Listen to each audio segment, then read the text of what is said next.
I'm gonna keep it stripped down with the stupid vocal and see what happens.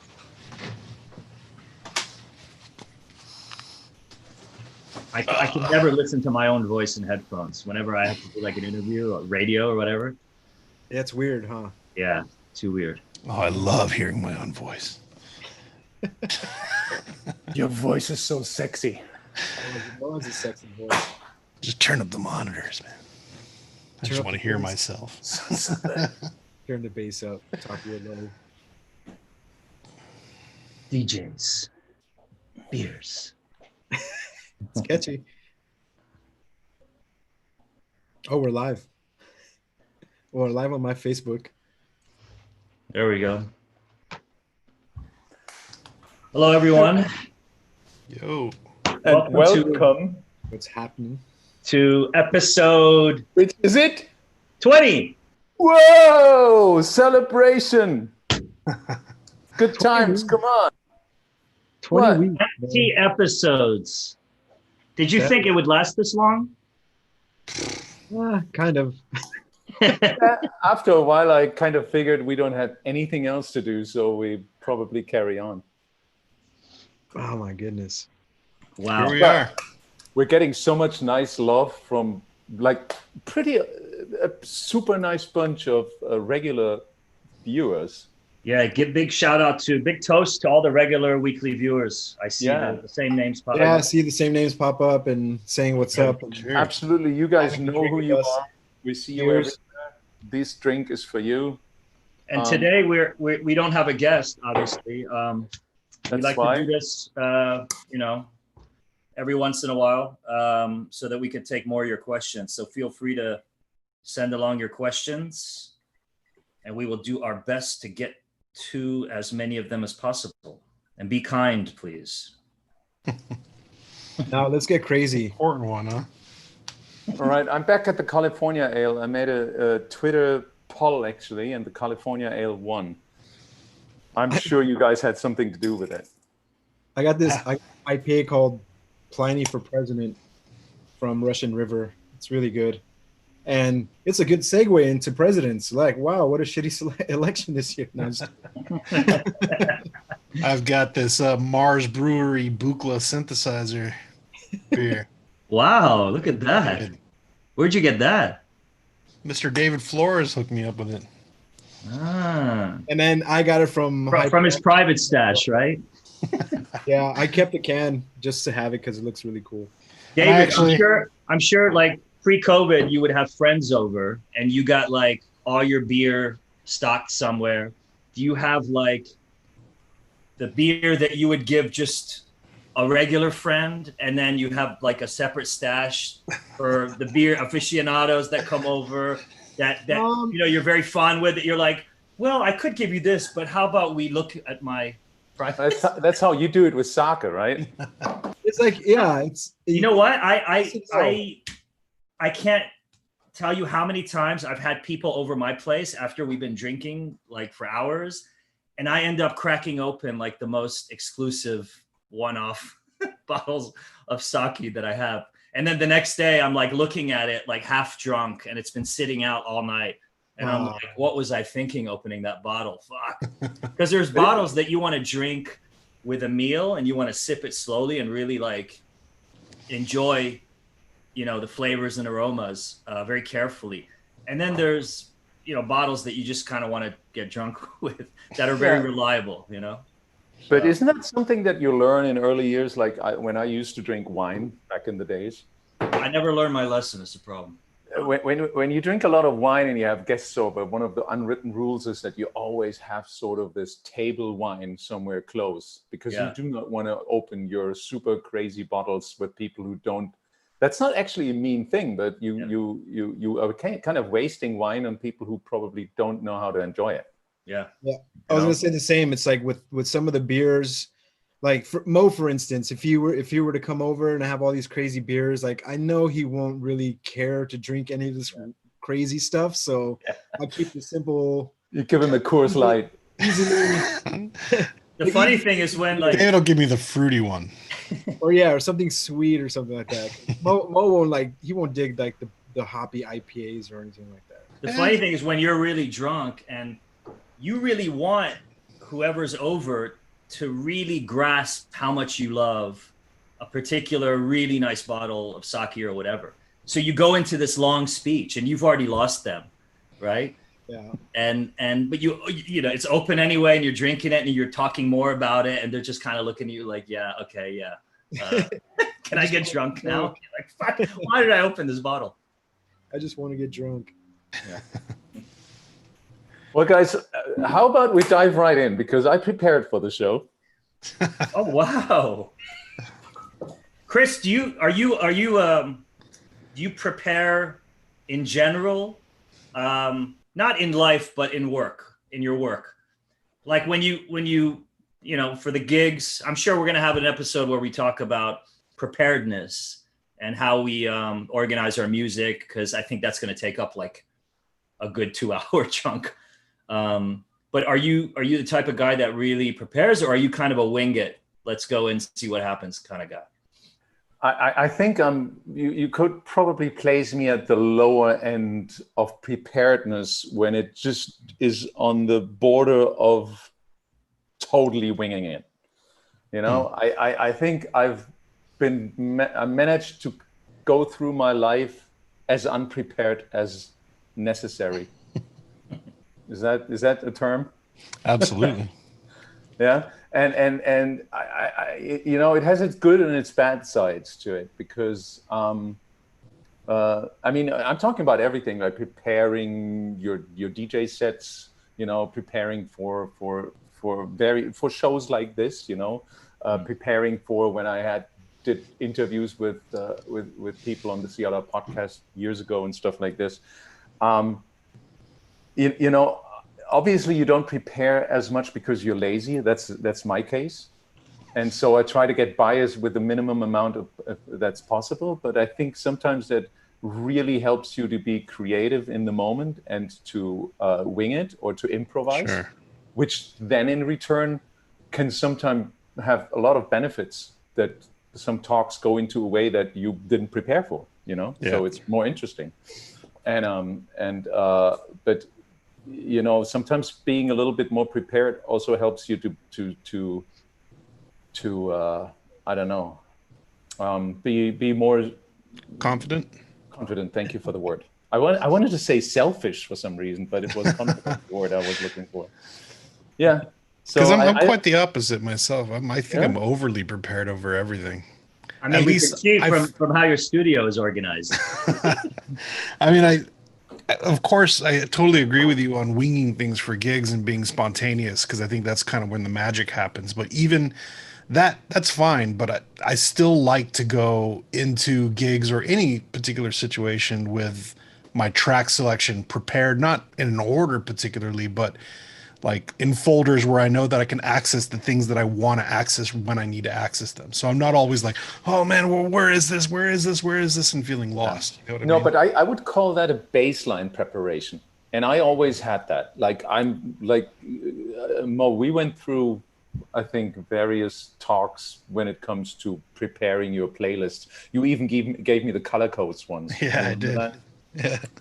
And I think you have to have a certain level of preparedness. That's not what I'm talking about. Like I have before every gig, I have all my like general playlists prepared. I know my music. You need to be as prepared. You cannot go in there like, oh, well, let's see what we play today. Like I even didn't listen to this. Let's go for it. That will backfire. Yeah. But so you have to have a certain level of preparedness. But just above that, I kind of fail to do anything more. Like, I mean, sometimes when you play gigs like 2-hour sets at festivals, you know what to expect. Then I find myself at times in the hotel room or in the plane before that gig that I kind of dig out my first 3-4 tracks that I'm going to play, sort of, and maybe even do a playlist where I kind of throw in what I might be playing later, so I'm not going to spend too much time like searching for tracks. I mean, the first few songs set the tone for the entire set. Absolutely. I've seen some people start like to peak time and they can't maintain that level of energy throughout. That's happened to me a lot. It's like picking out, you pick out these tracks you want to start with, and you're like, all right, this is what it's going to be like. And then the people are just not digging it. And you're like, oh, crap. Yeah, that happens. I mean, you know.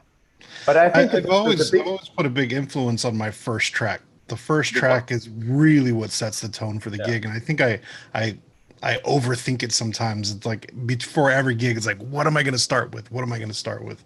I think we maybe danced around this subject a bit on previous chats, but would you start with like a crazy twisted acapella, like affected acapella, or an ambient or a drone kind of intro thing? Or do you right away lock the song that you want to play and kind of mix out of the person playing before you?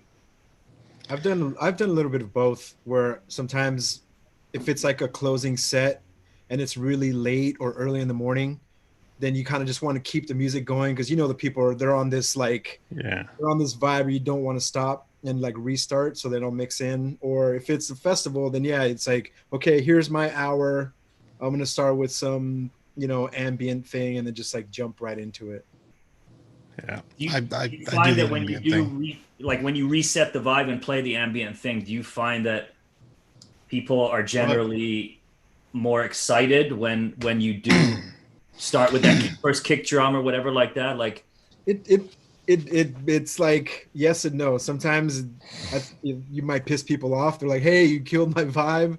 Other people are like excited because something different's coming along, so it depends.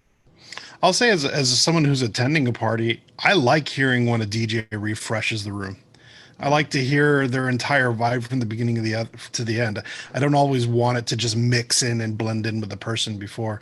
I'm okay with the show. Maybe that's like kind of like my rock background of like watching a new band get on stage or something, but I want to feel the complete energy of a particular performer from the beginning to the end and catch his whole vibe.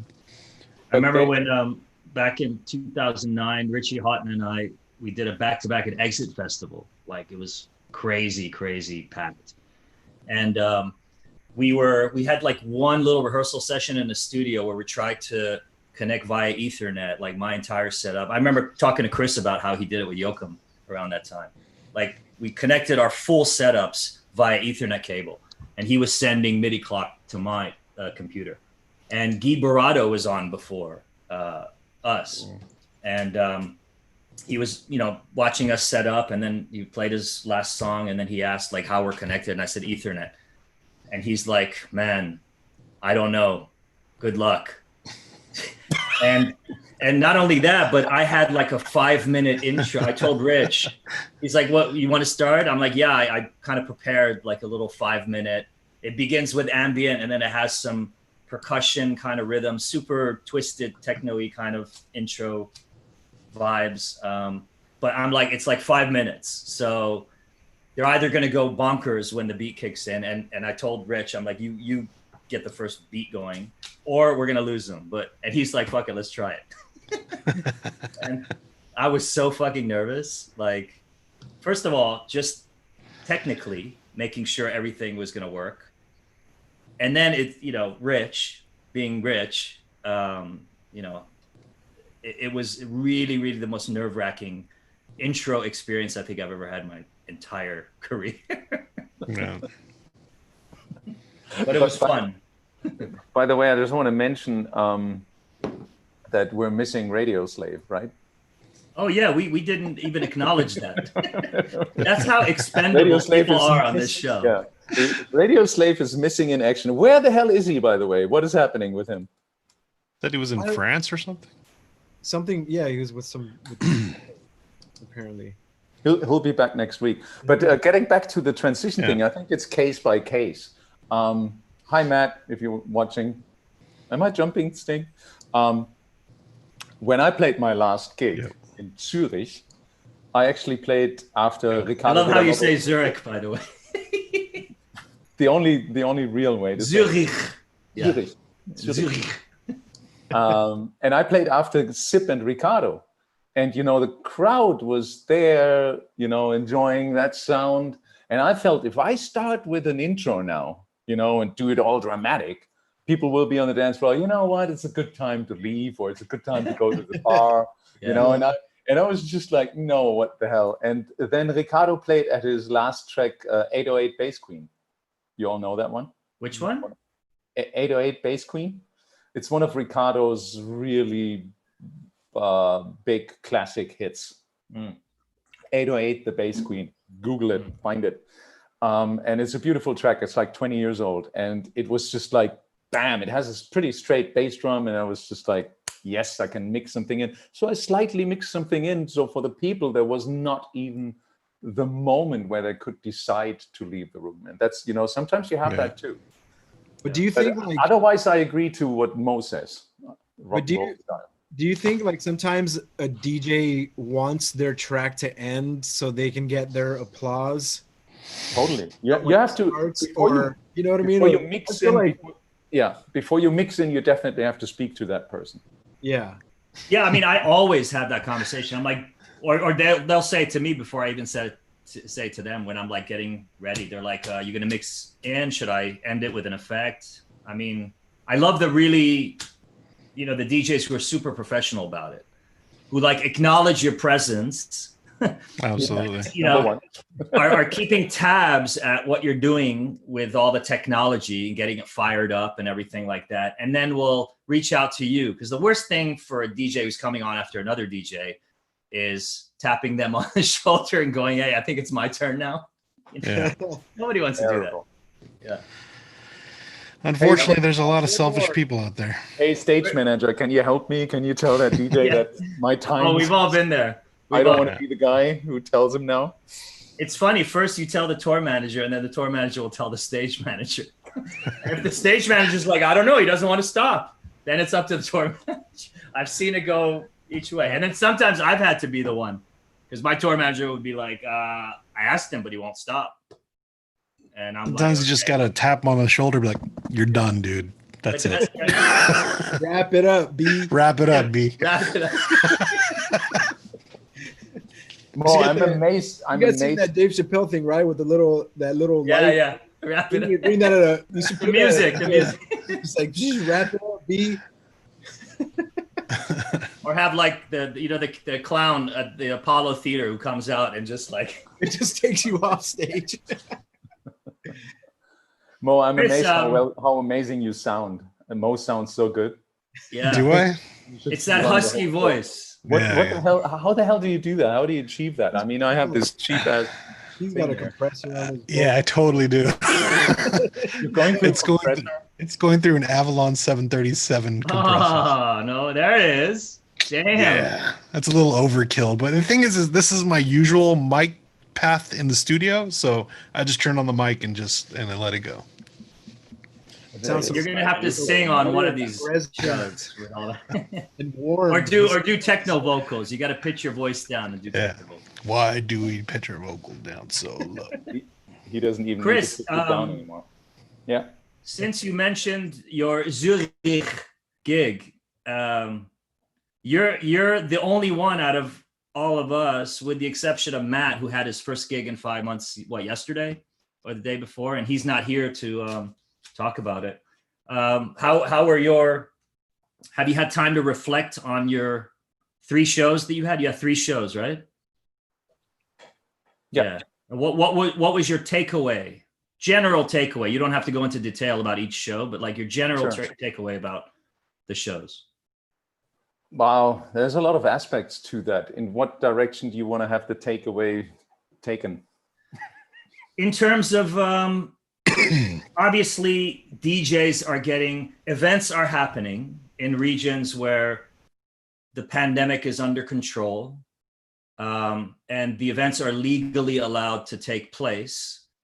And depending on where the event is, there are or aren't social distancing protocols in place or other safety protocols in place. So based on your gigs in Switzerland and Italy, what did you observe? Like, how does our future look over the next 6 months, let's say, with respect to gigs? You're asking me that? Yeah. Okay. I touched on that subject a little bit last week, but let me chime in some audience questions, because guys, you can send us actually questions. I'm not sure where exactly. I'm going to definitely check my Instagram comment section later, because there have been some really good questions for later already after the four of us have been finished talking or whatever we're doing here. And I can chime in already one question from, but that one was on Twitter. And now I'm sorry if I butcher your name. Martin de Blau was asking like, well, how about you playing some gigs over past weeks? How it went? The fact that DJs play gigs all over Europe again, as COVID is on the rise as well, question mark. Hence Sven Feth playing Sardinia last night while the island is in lockdown, question mark. Is it business? Is it health? Some questions. So that was the question that I just read. I actually did some Google research. Sardinia is not in lockdown. And here is my kind of takeaway. What I tried to explain last week already was that being in Switzerland for a week felt really relaxed somehow. You know, the whole approach of how they deal with the virus is a little bit more, the only word I can think of is relaxed. It's not lax, because they do take it serious.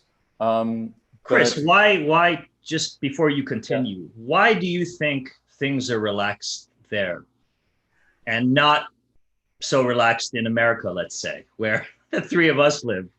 Because I think a country like Switzerland did its job in the beginning. You know, most European countries, let's say, of course, Italy and Spain were hardest hit in the very beginning, but they had the hardest lockdowns too.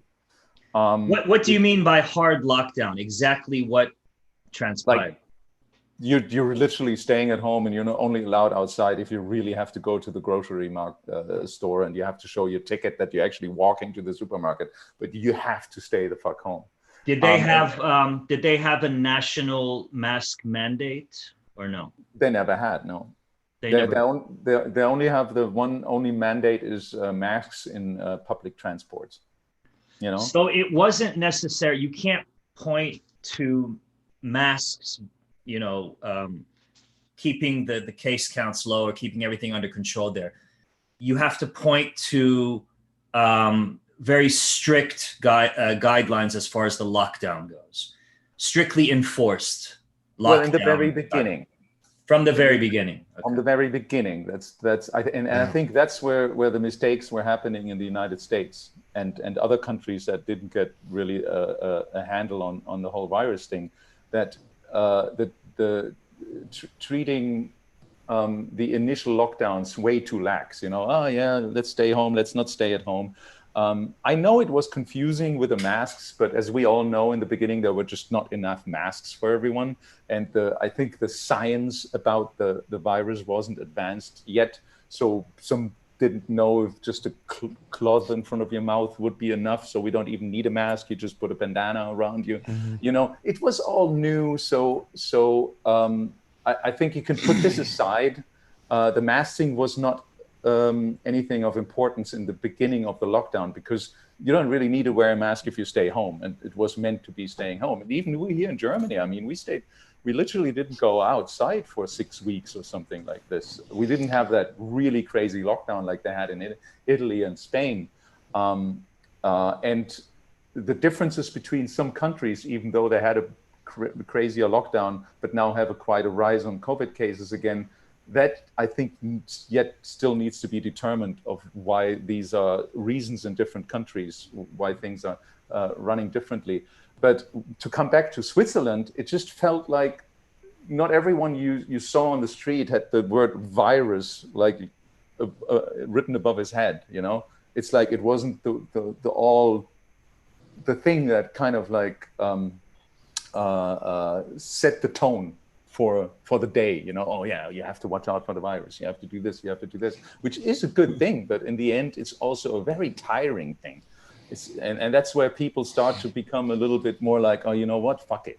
I don't really care anymore. I did this for too long now, and that's why I felt a little relieved in Switzerland. Yet it was taken serious, but you were able to go about your life in a more or less normal way. There's clubs that are open up to 300 people. But I think we can dive into that a little later when we come to the question, like how we all feel about DJing during these times and does it make sense? I think we should definitely dive into that topic a little deeper than I'm just touching it right now. I was did you guys, well, but David, you need to be a little bit louder. You're very low on your microphone today. really? Okay. You're maybe Mo is just you need Mo's compressor, dude. Mo, Uber, I'm sure you got a backup compressor. Uber that over to Dave. I'll shoot one over right now, man. Did you guys hear about the concert, the social distancing kind of experimental concert that they had in Newcastle in the UK with Sam Fender, who was a Brit Awards winner? That's the one with everyone's in the little like I don't know what you call them. They had little risers Platforms. that were enclosed. I guess you could call them little VIP areas, except everybody was a VIP at the show. 2,500 capacity, and it was sold out right away. And I think there was a maximum of 5 people on all the little risers. And there was a one-way system where there wasn't a lot of back and forth traffic, and everybody had to pre-order their drinks. So they built 500 risers for the audience. That's how fast I am. Yeah, I mean, my math sucks. So yeah, 500 risers, and you had to wear a mask if you ventured outside of your little enclosure. And apparently, it went so well that there was a write-up about it on the BBC, and a lot of people are looking at those models as the way out of this for the live events industry, which has taken, as everyone knows, a massive hit and will probably be the last to open. I think we need to have this kind of local government support, in brainstorming ways of reopening again responsibly. And this was one step in the right direction. I think something that may or may not be replicated around the world. But apparently it was a success.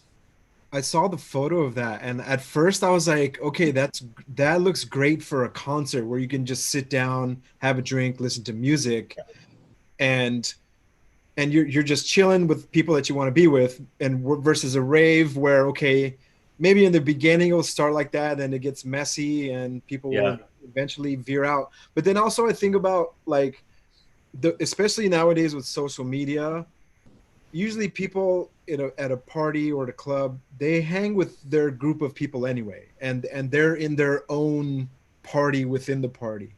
So I feel like that might be able to work in a sort of festival setting, But you also I think you go out to also meet new people. Yes, that's what I'm saying. There's a bit of that too, but that's where I think, once people get a little bit fucked up, then they will eventually. It's just going to be a mess. You know what I mean? Like, yeah, who cares?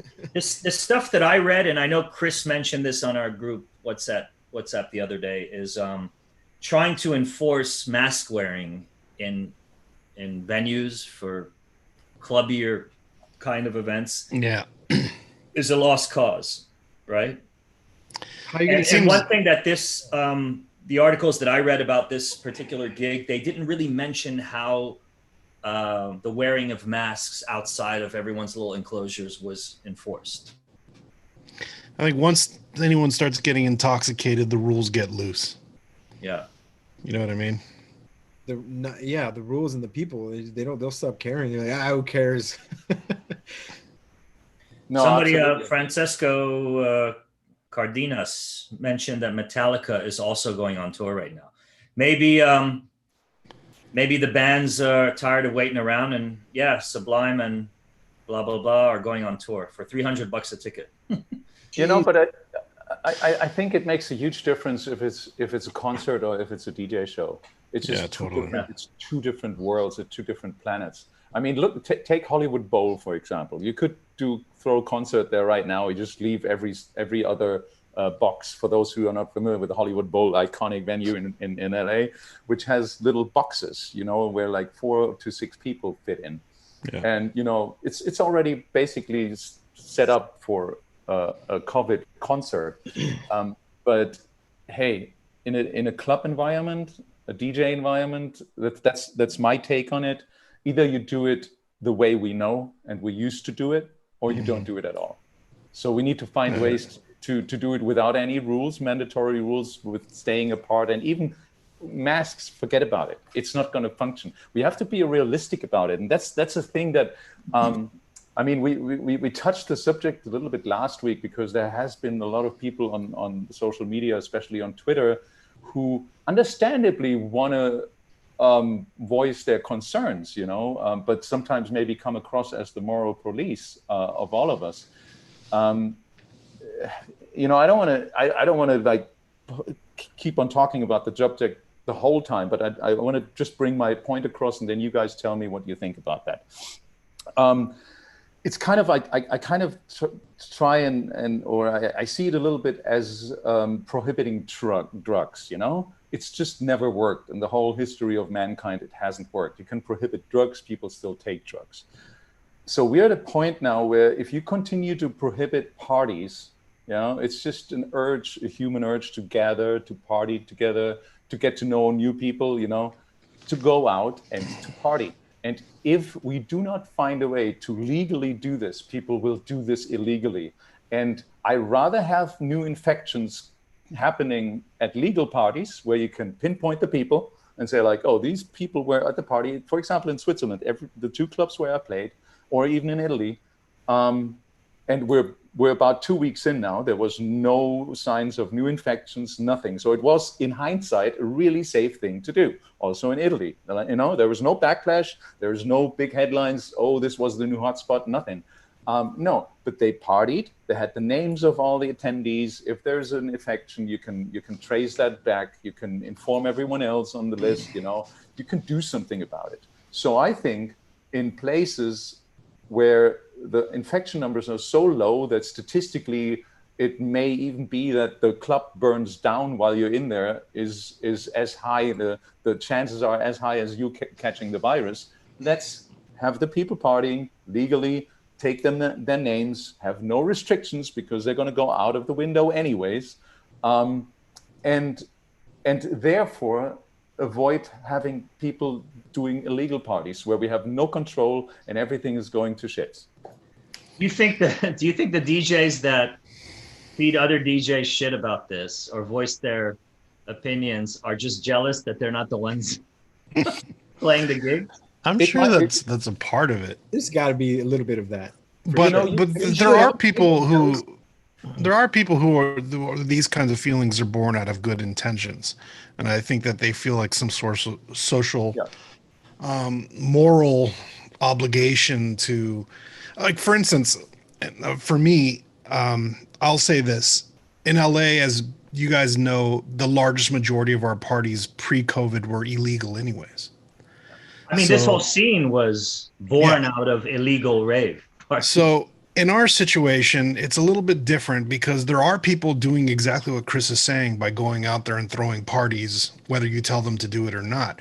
And that has so many legal ramifications on us, because if they get caught doing that, even though it's prohibited, it brings so much unwanted attention to the events that we do, that more laws and more rules and more restrictions are placed upon us, making our scene more dangerous.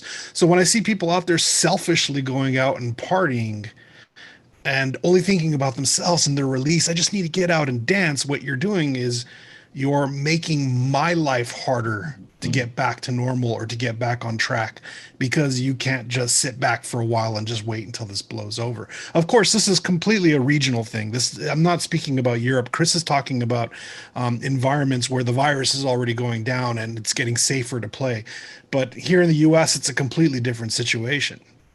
And the longer people are out there and breaking the rules and being selfish, it actually makes the industry in our country prolong reopening further. Yeah.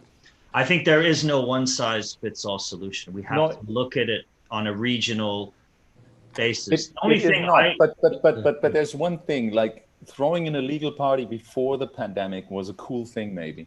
Yeah. But throwing an illegal party It's now just irresponsible. during a pandemic, absolutely. is shit. It's super uncool. It's super stupid. It's shit. Well, there's way more different consequences now. That's why. It's not like throwing a legal party and the cops come and say, "Hey, here's a fine," or parties broke up. Now it's like you can potentially kill somebody. You know? Well, throwing illegal parties before COVID was kind of going against the system, and throwing illegal parties now is going against our brothers and sisters on the dance floor. We're hurting each other and not necessarily the legal system that's pushed us where we are, you know? Yeah. And the other thing I worry about is obviously you're going to have limited capacity, events happening. Yeah. So there's going to be more demand than supply allows. And they're probably going to elevate the promoters. Naturally think they're they haven't been working for all these months. They're going to see all this crazy demand for an event that they're doing with so-and-so DJ. So they're probably going to inflate the cost of the ticket. So you're going to get into a situation where you have very few people that can cram into an event, not cram, but, responsibly go, enjoy an event. And the ticket sales are going to be so much that the average person won't be able to afford it. So how do we get around that? Well, that comes down to totally us. It's like, who do we agree on to play for? And I mean, already like the 2 gigs I played in Switzerland, as one for Supermarket, Sandro, he's an amazing promoter. He would never rip off his guests, And so you just agree on playing for a fraction of your fee, because obviously there is no much money involved. So you have to be willing to play for a super fraction of your fee that you used to be getting. Look out for the promoter you're playing for. Is this promoter is going to like rip people off? Is he going to sell the ticket for 50 euros because he knows he's only able to sell 300 tickets, but he has about 2,000 people want to come in? I think it really comes down now to our own morals and how far we're individually willing to go and to do stuff, and that again, you cannot come over one. That's a German saying, which I'm trying to explain. Say it in German. Über einen Kamm scheren. Du kannst nicht alles über einen Kamm scheren. You have no. I wish we could do the whole show or one show. We'll just nod our heads, Yeah. No, it essentially means. Ja, das ist gut. Das ist gut. Das ist super, yeah. Wow. It essentially means Genau. You can't use the broad brush with it. You have to obviously look into certain territories. There is territories where ticket prices are high. If you play on Mykonos now, obviously you're going to be having promoters who are going to charge people €7, but it's fucking Mykonos, Yeah. But if you're going to Zurich, and you want to have a good night with nice people, you make sure that the promoter is not taking more money than he would usually take. You're making sure that and that is in the responsibility of the DJ, I believe. But isn't it also kind of like, didn't you expect this to happen where once parties started happening in the open after all this, that shit is going to be talked about, these beginning parties, and eventually more and more are going to happen? And it's going to become like the new normal where nobody will say anything anymore. It's like there's always going to be that first party where someone's going to say, it's too soon. It's way too soon. Like any party, there's always going to be that first one that's going to be, it's too soon. Even if it was 6 months down the line and someone did something, someone's going to be like, no, that's too soon. It's like that was eventually. You're never going to make everyone happy. Yeah. I think we're in that phase in Germany right now, because I still don't understand why we don't use that model that the Swiss people have. We could easily open clubs here with a capacity of 300 people and above, and just let 300 people in, and take their names. It would bring such a big relief to small promoters, to bars, to clubs, that they can finally open. It would bring such a relief to a lot of things, and it would maybe reduce the number of illegal parties. It would only have positive effects, but yet still everybody is in, no, we don't want to do this mode. But obviously, and that's what David is saying, is like, because nobody wants to be the first. It's the same with like legalizing weed, It's like everybody wants weed legalized in Europe, for example, but no party will be the first one to say like, how about we legalize weed? Because you're going to get all the trash thrown at you. Yeah. What do you think about traveling internationally, Chris?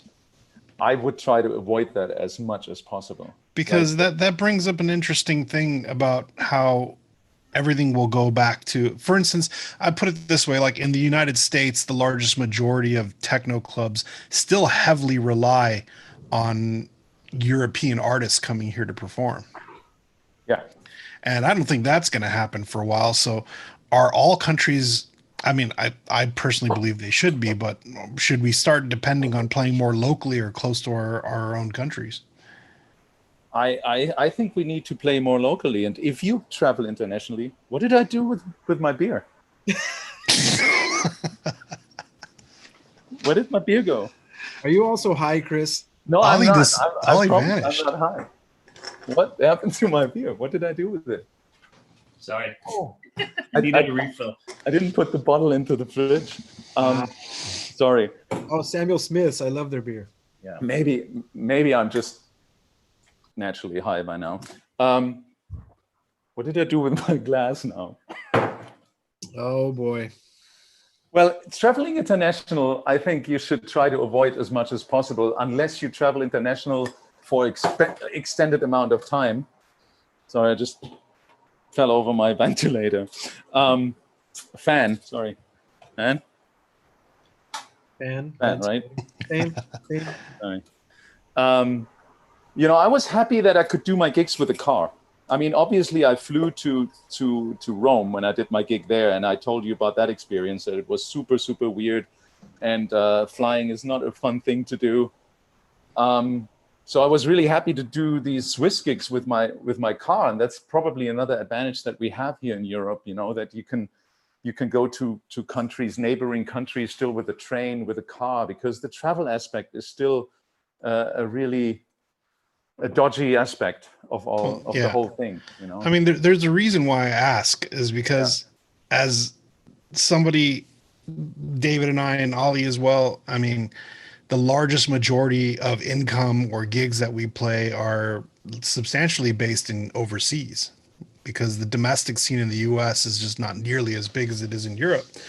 So, I mean, I've always dreamed of the possibility of being someone who lived in Berlin, where you can play a full tour of gigs and every single one of your gigs is less than an hour flight away. I mean, for me and for David too, every gig that we play is a 16-hour flight away.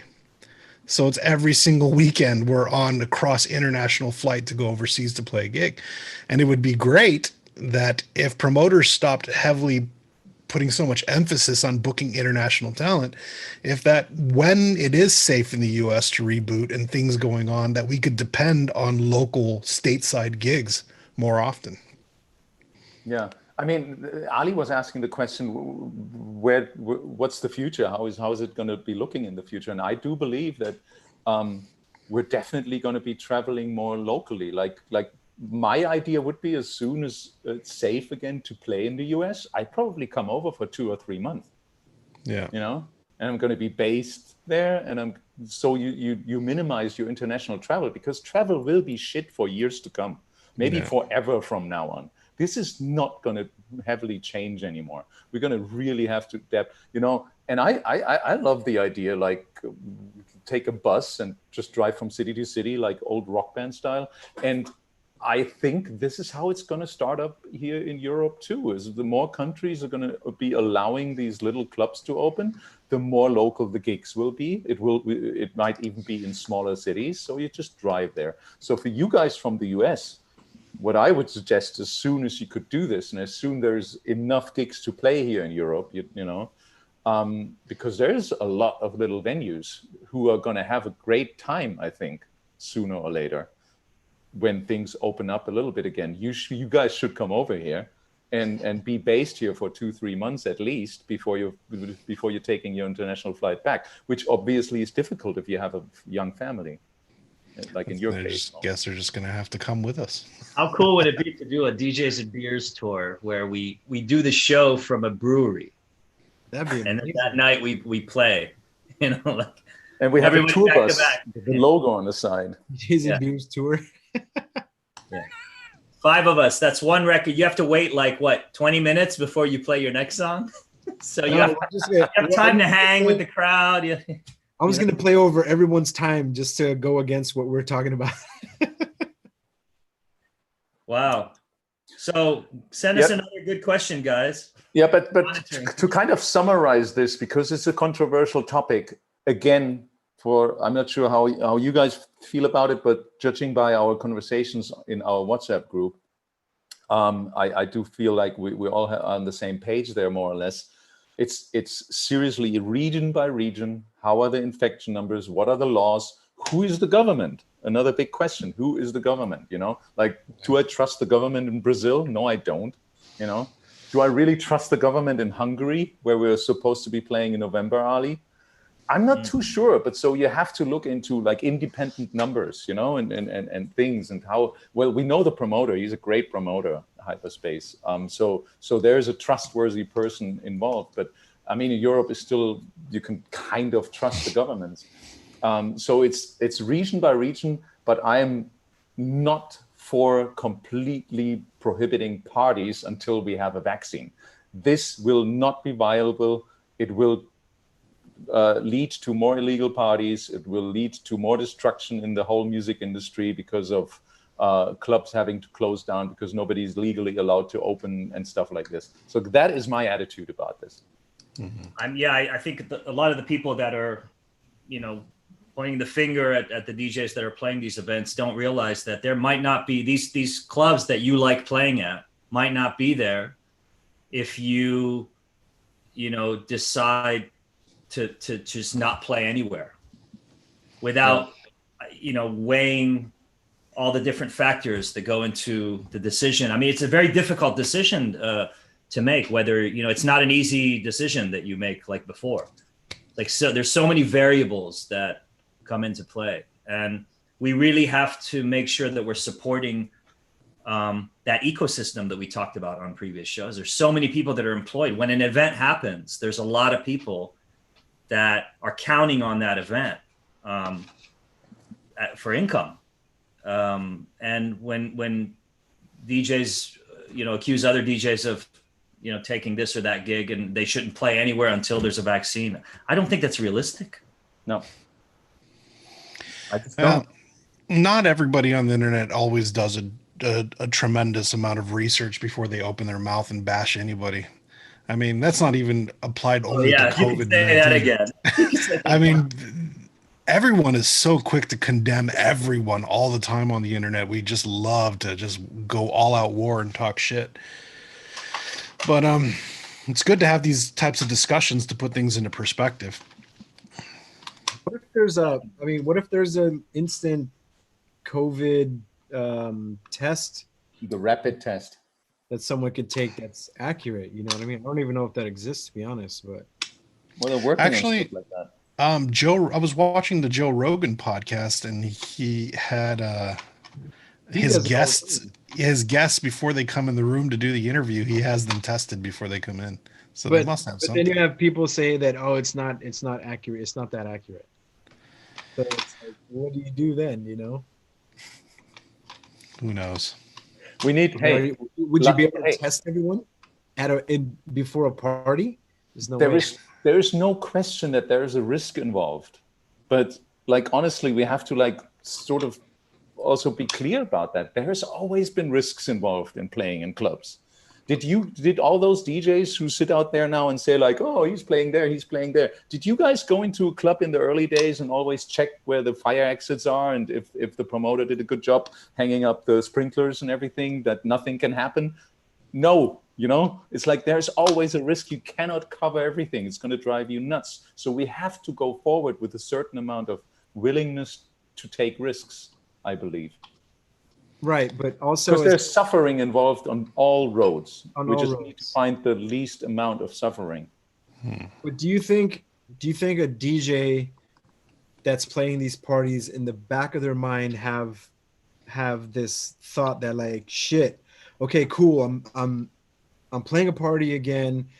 Everything seems to be pretty well organized. There's not a lot of cases going on, but there's that small percentage of that, someone could be here that doesn't have any symptoms.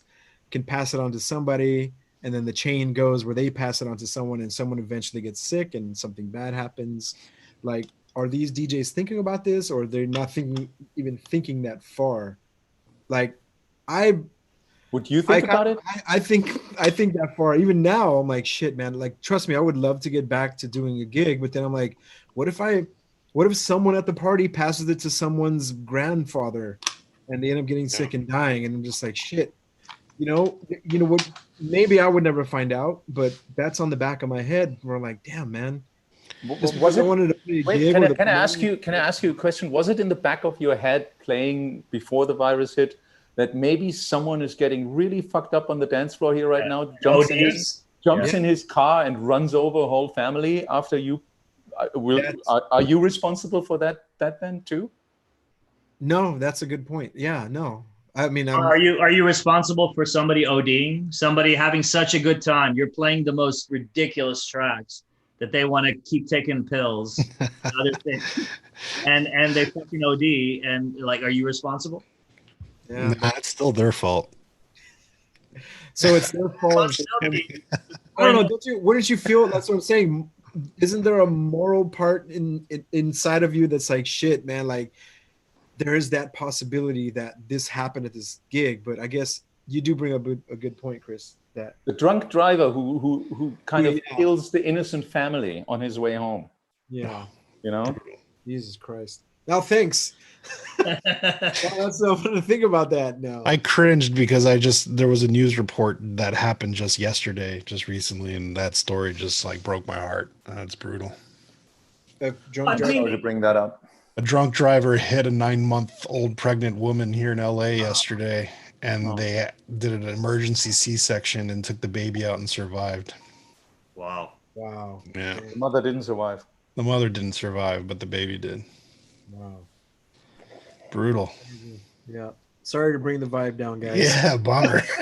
But I think wanted to get to that point, that thing in the back of the head that, there's that possibility. But of course, there's a million possibilities.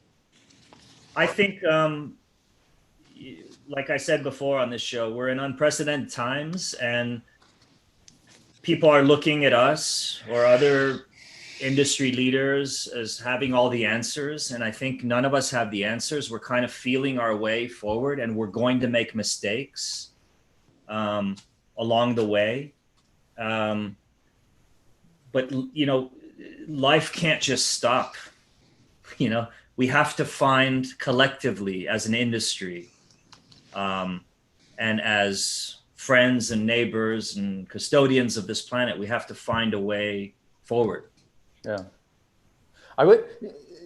Let's go into some viewers' questions. And before we do that, I wanted to ask you, is David still listening?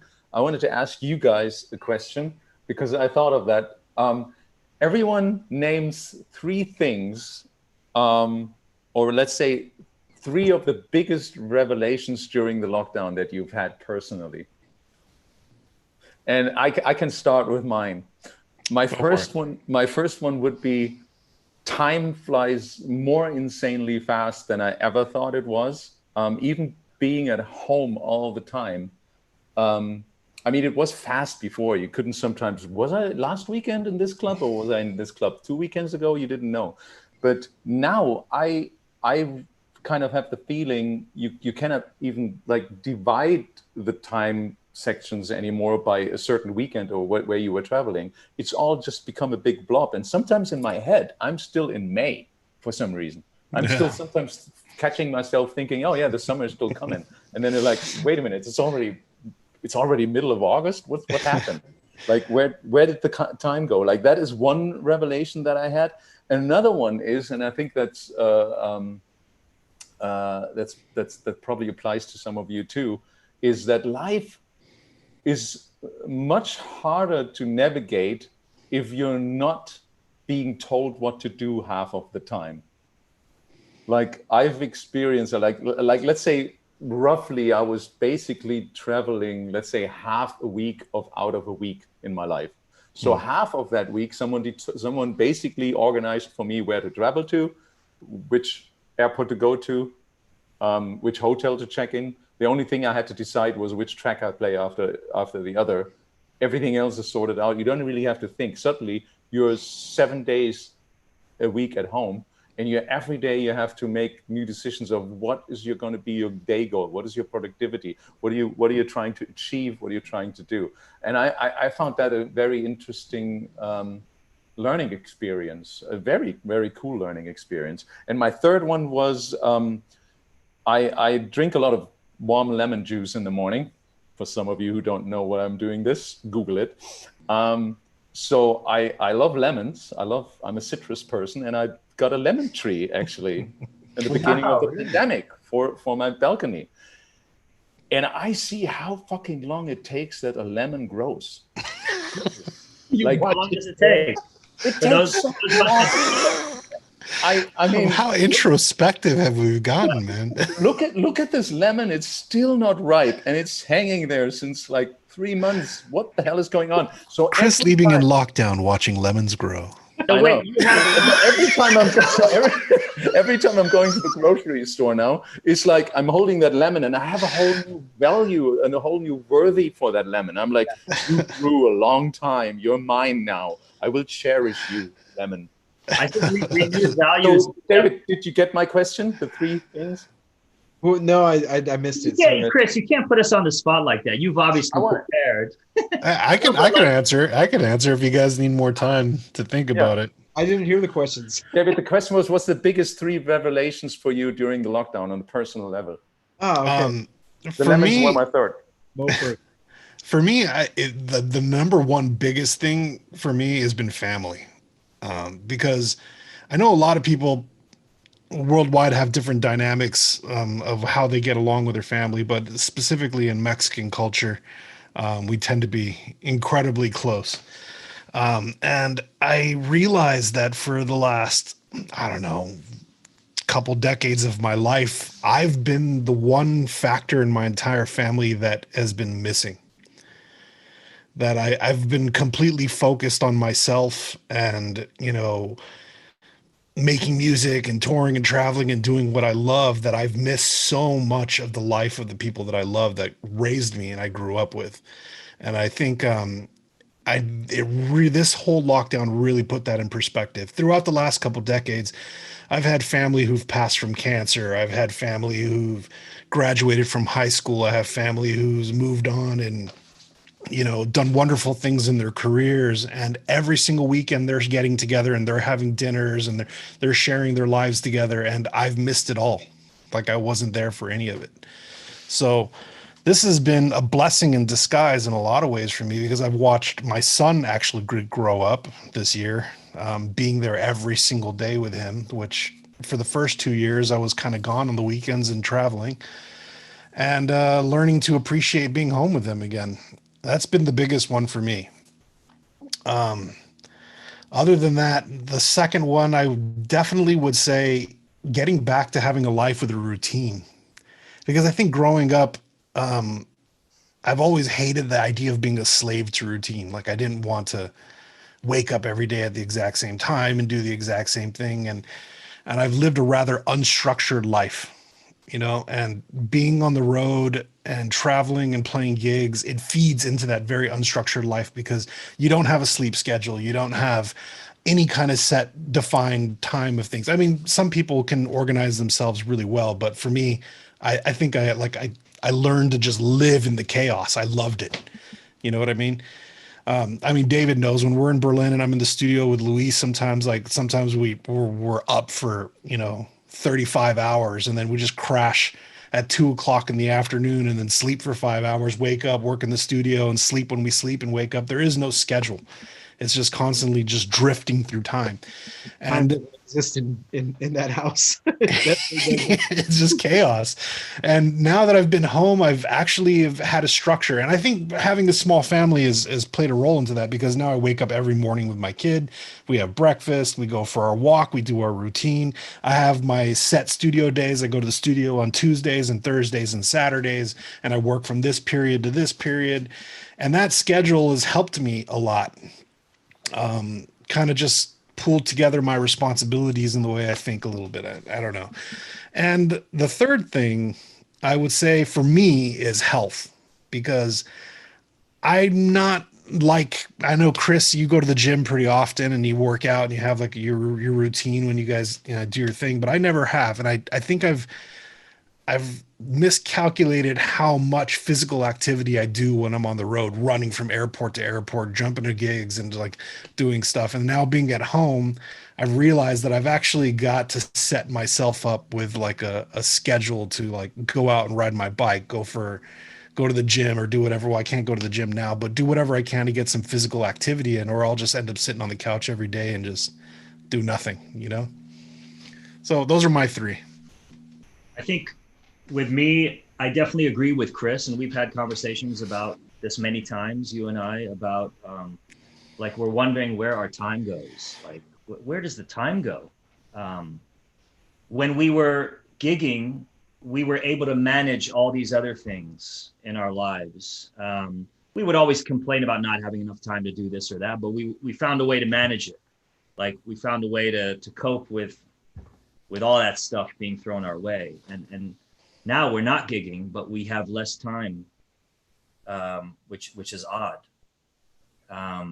So I haven't kind of navigated around, you know, that. The other part of it is like, you know, this constant fear that we're living in. You know, we're living in fear of getting the virus, fear of family members getting the virus, fear of the uncertainty of our future, of our industry's future.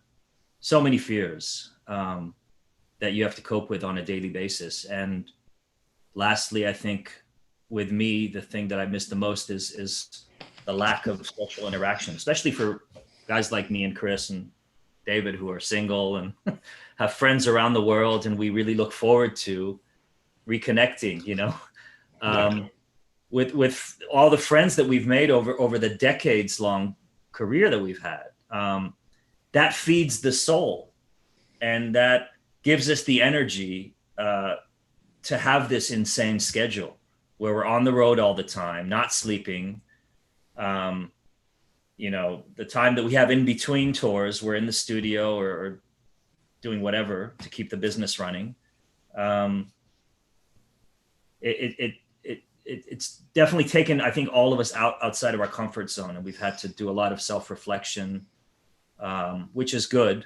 This is, you know, as I've said many times over, this is a big reset. It needs to be. And there has to be a lot of good that comes out of this, all this reflection, self-reflection. And but I do miss all these things.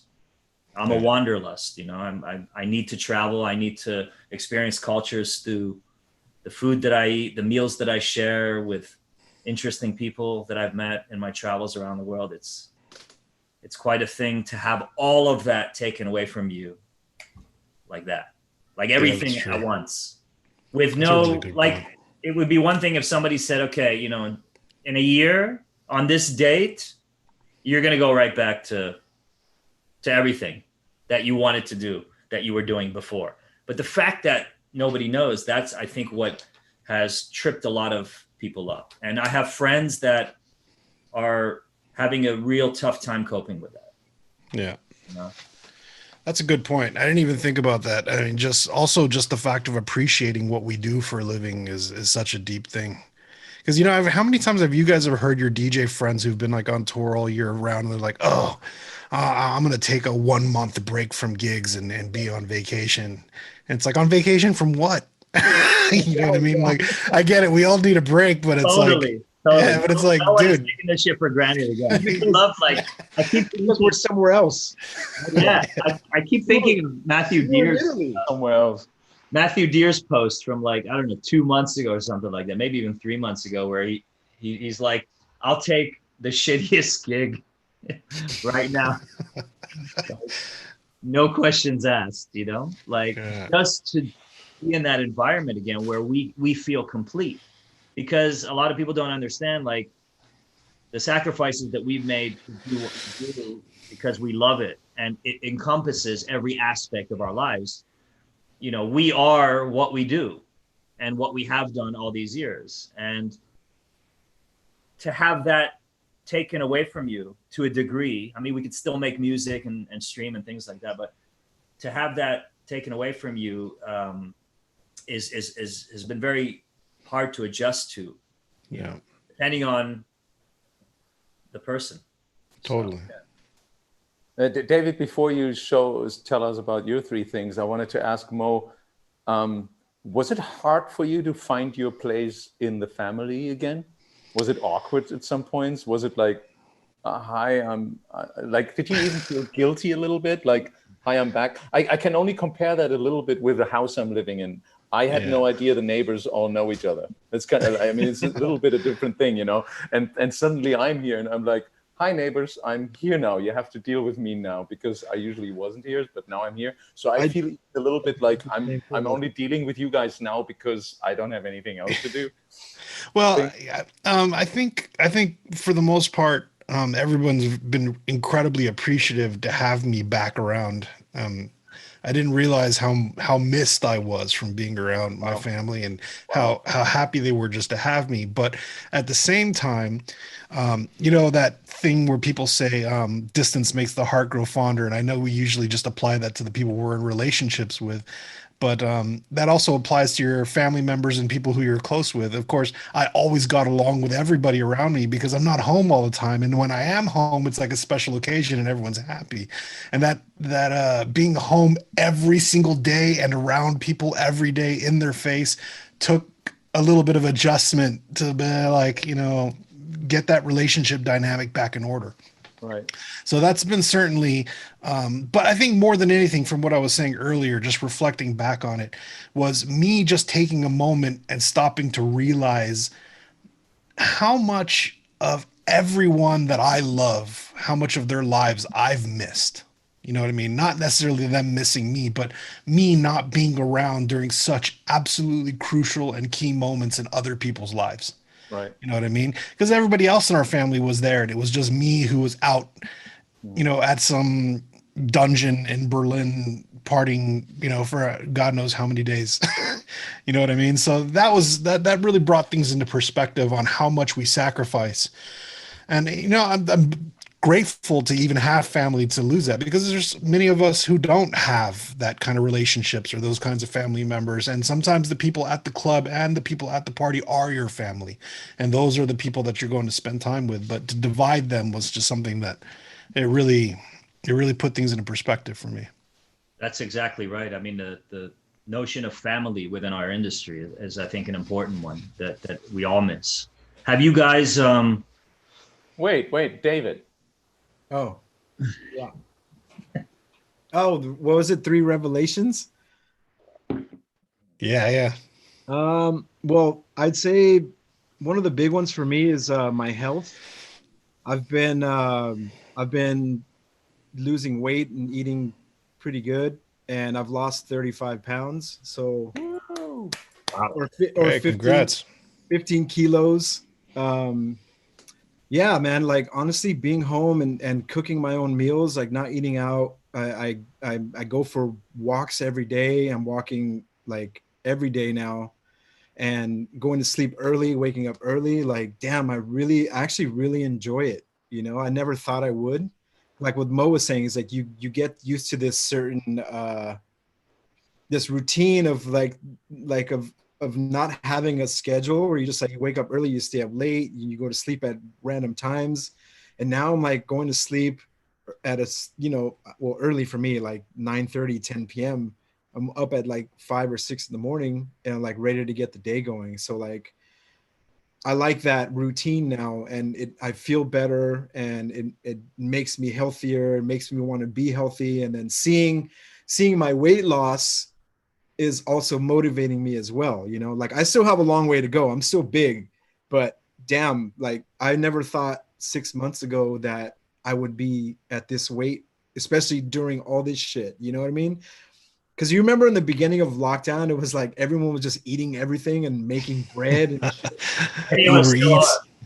Yeah, people still do that. And I was like, fuck, I don't want to do that. I need to like, damn, man, like I'm home now. I can actually cook my meals and know what goes into my meals and not eat all this shit that I've been throwing in my body for so long. And, I'm going to be 40 in less than 2 years. So I'm like, I really need to do something. And like, my goal is like, hopefully by the end of the year, I want to be at my ideal weight. That might be a bit of a stretch, but at least by the time I'm 40, that I could be like Chris Liebing, I'll be all thin and, go surfing and shit. I want to do that. Go surfing and shit. You don't want to be like me.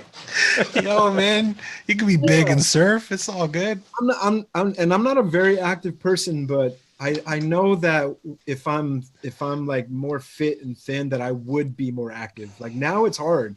I can't go for a jog. It hurts my knees or my feet because I'm big. I'm still big. Totally. You can do other things. You don't have to jog. Like you guys, I go for walks. I love walking, man. I'm walking like 6 miles a day. Perfect. Amazing. It used to be 3, now it's 6. So who knows, in 2 months I could be actually jogging. It might actually, won't hurt so much. Yeah. I was going to ask if you guys have established daily routines that you've initiated for yourselves just to keep sane. Like I wake up in the morning, no matter what time. Like last night I went to bed, like it must have been like 5 a.m, but I woke up at 9 a.m. Because I work out either with the workout video or like my trainer in Barcelona really wants me to work out, wants to train me. So I train with her. She's really hardcore, so I can only handle her like 3 times a week, no more. Yeah.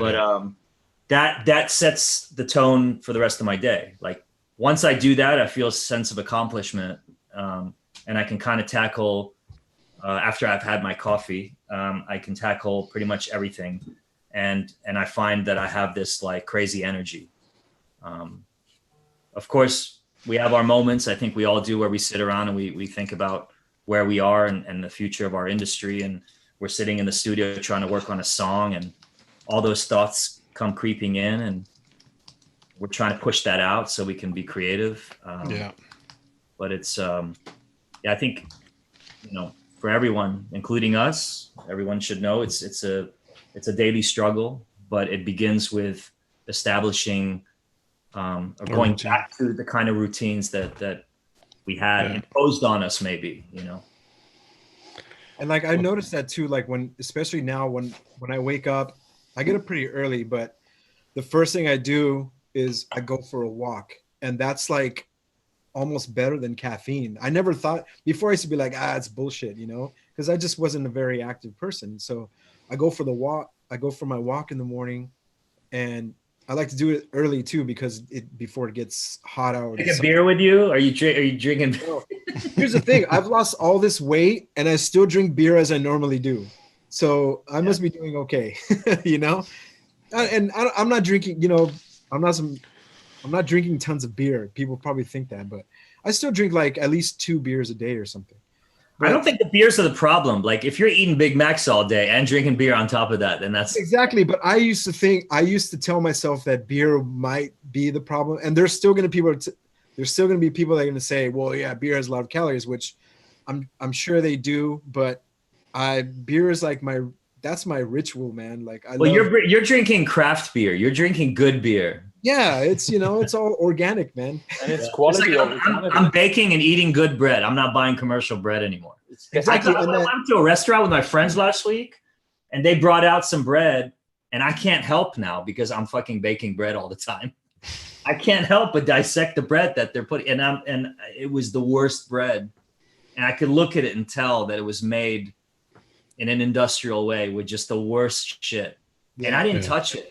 Normally, before I started baking bread, I was the first guy to reach for that bread. You're a bread snob. The mussels, the sauce. But after I started putting in the work and the hours and the effort in baking my own bread and learning about like healthy bread, what it's made of, I was like, fuck, I don't want that other shit that I've been force fed. It's like that image that you sent in the group about how bread is actually healthy and not what current standards of bread is compared to the original way of baking bread with like the enzymes and all that shit. I can't remember the wording, but you know what I mean. Like I've always like in my diet, I've cut out most of my bread except for like some whole wheat stuff. You know what I mean? So my family had a bakery growing up, so I just have had bread around me my whole life, and I just never took much interest in it. Obviously, since you have it all bread life. overload. But Yeah.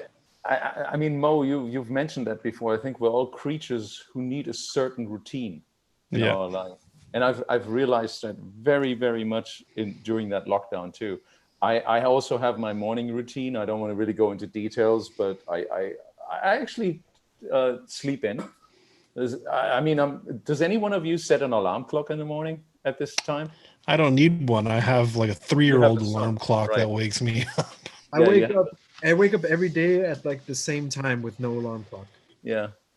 No, I don't have an alarm clock, but my schedule is a little later. I usually go to bed around like 1 or 2, and I wake up around 10. So I have my 8 hours of sleep, and then I get my like almost a liter of warm lemon juice. Google it. Why don't you just tell us? That's a really good thing. No, it hydrates your body. It gives you a certain amount of vitamin C. It hydrates your body, and lemon has a lot of antioxidant advantages. And it, you didn't drink for 8 hours. Your body is basically dehydrated, and you should drink something before you eat something. Yeah, definitely. And it should be at least 30 minutes in between those two.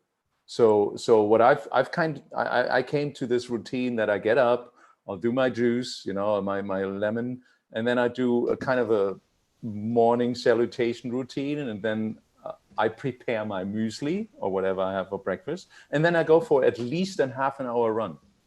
Yeah. And that's what you said, David. It's like it really clears your head. It's better than caffeine. It's better than anything. It's Nothing like against caffeine. It's an energy burst, even though you're tired after the run, but you're just like, you feel energized. It's like, holy shit, this is weird. Yeah. And then I come back for my run, and then I do some more stretching, and maybe I do some weights because I have everything here at home. And then I have my muesli, and I just do this, and I start the day actually really with a break already. Like, and it's funny because I've done some research. It's like people actually suggest to start your day easy with a break, with a long breakfast. I think we lost Mo. Mo, come back. Such a way. And you start your day with a certain like easiness, and you are so much more alert. And especially with a workout in the morning, you're so much more alert. And this routine helps me to go through the day because you're able to make your best decisions then, let's say 2-3 hours after you did your routine. You've done everything for your body. You hydrated your body. You had a healthy breakfast. And then you go about your day, and the best decisions you're making is within those next 3-4 hours. And I think I kind of started to be the moments where I check my emails, where I need to make the decisions, and then I take upon the rest of my day, and it helped me so much. If you don't do that routine, if I get up and for whatever reason I get thrown out of my routine, the whole day is like weird. But sometimes you have to have that weird day again to kind of realize that the routine is a really important thing to have. And it's like we're creatures of routine, if that's a phrase or something. That's another thing I took away. I also wanted to add that to, I mean, we're talking about health shit, but also for me, getting in the studio after that, I'm way more like refreshed and like ready. Your walk, right? Yeah, just like you hear better. Man, I can really get shit done. Let me ask you, like when you go for a walk, are you just there present with the sounds of the environment around you, or are you listening to what you're working on? No, I listen to podcasts, but talking podcasts. That's been my thing during this. And the time flies, man. Before a tip for everyone out there, like if you're tired and you're a little wired too, and you want to fall asleep on a flight, like while you're waiting for everyone to board the plane, put on a podcast. That soothing sound of just somebody talking knocks me out. And for a while I was having trouble like getting through an entire episode of a podcast because I kept falling asleep. But now I've had all this time, and I find that when I go for a long walk or drive or run or whatever, I love listening to podcasts. There's so many great podcasts out these days where you can learn so much about different.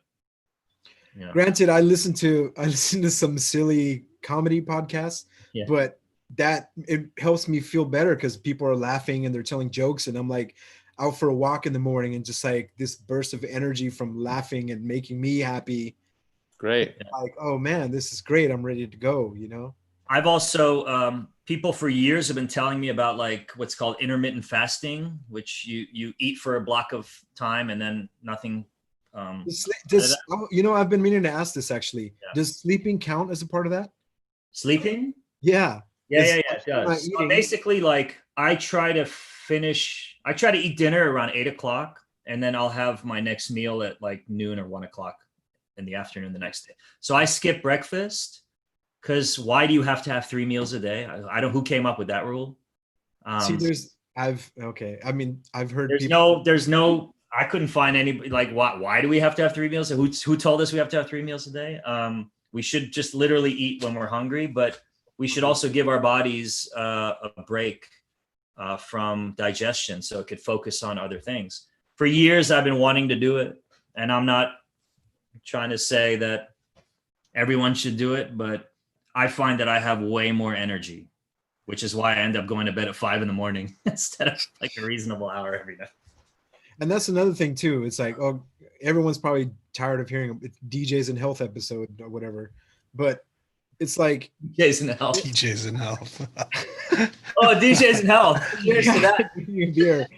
But you know, it's like all these like fad diets out there. It's, you know, it's different for everyone. Like I'm not doing a fad diet. I'm just eating better and I'm losing weight. I'm not doing a keto thing, or I'm not doing CrossFit or low carb Atkins or anything. It's just like I'm still eating carbs and other things, and I'm doing it in my way, and it works. I didn't go online and look for some like fad diet that's gonna be like, what's the fastest way? Because I found that when you do those quick kind of quick fat burning diets, those are the hardest ones to stick to. Yeah. So for me, it's just getting in the routine of eating better and blah blah blah. So yeah, we should change the subject. It's probably boring. Well, changing the subject, the podcast to fall asleep upon was a great segue to one of the audience questions. Adam Techno asked me in my Instagram that we said in episode 19 that we would start thinking about doing this show as a podcast for those people who drive and sit in a train for several hours. And for those people who want to fall asleep listening to a podcast, we will do this as a podcast. And you will amazingly fall asleep upon that. After 10 minutes. And keep on going with the audience questions here. Skov Bowden asks, can artists like myself, with no backup, knowing very few people or financial injection, reach the surface of getting hurt?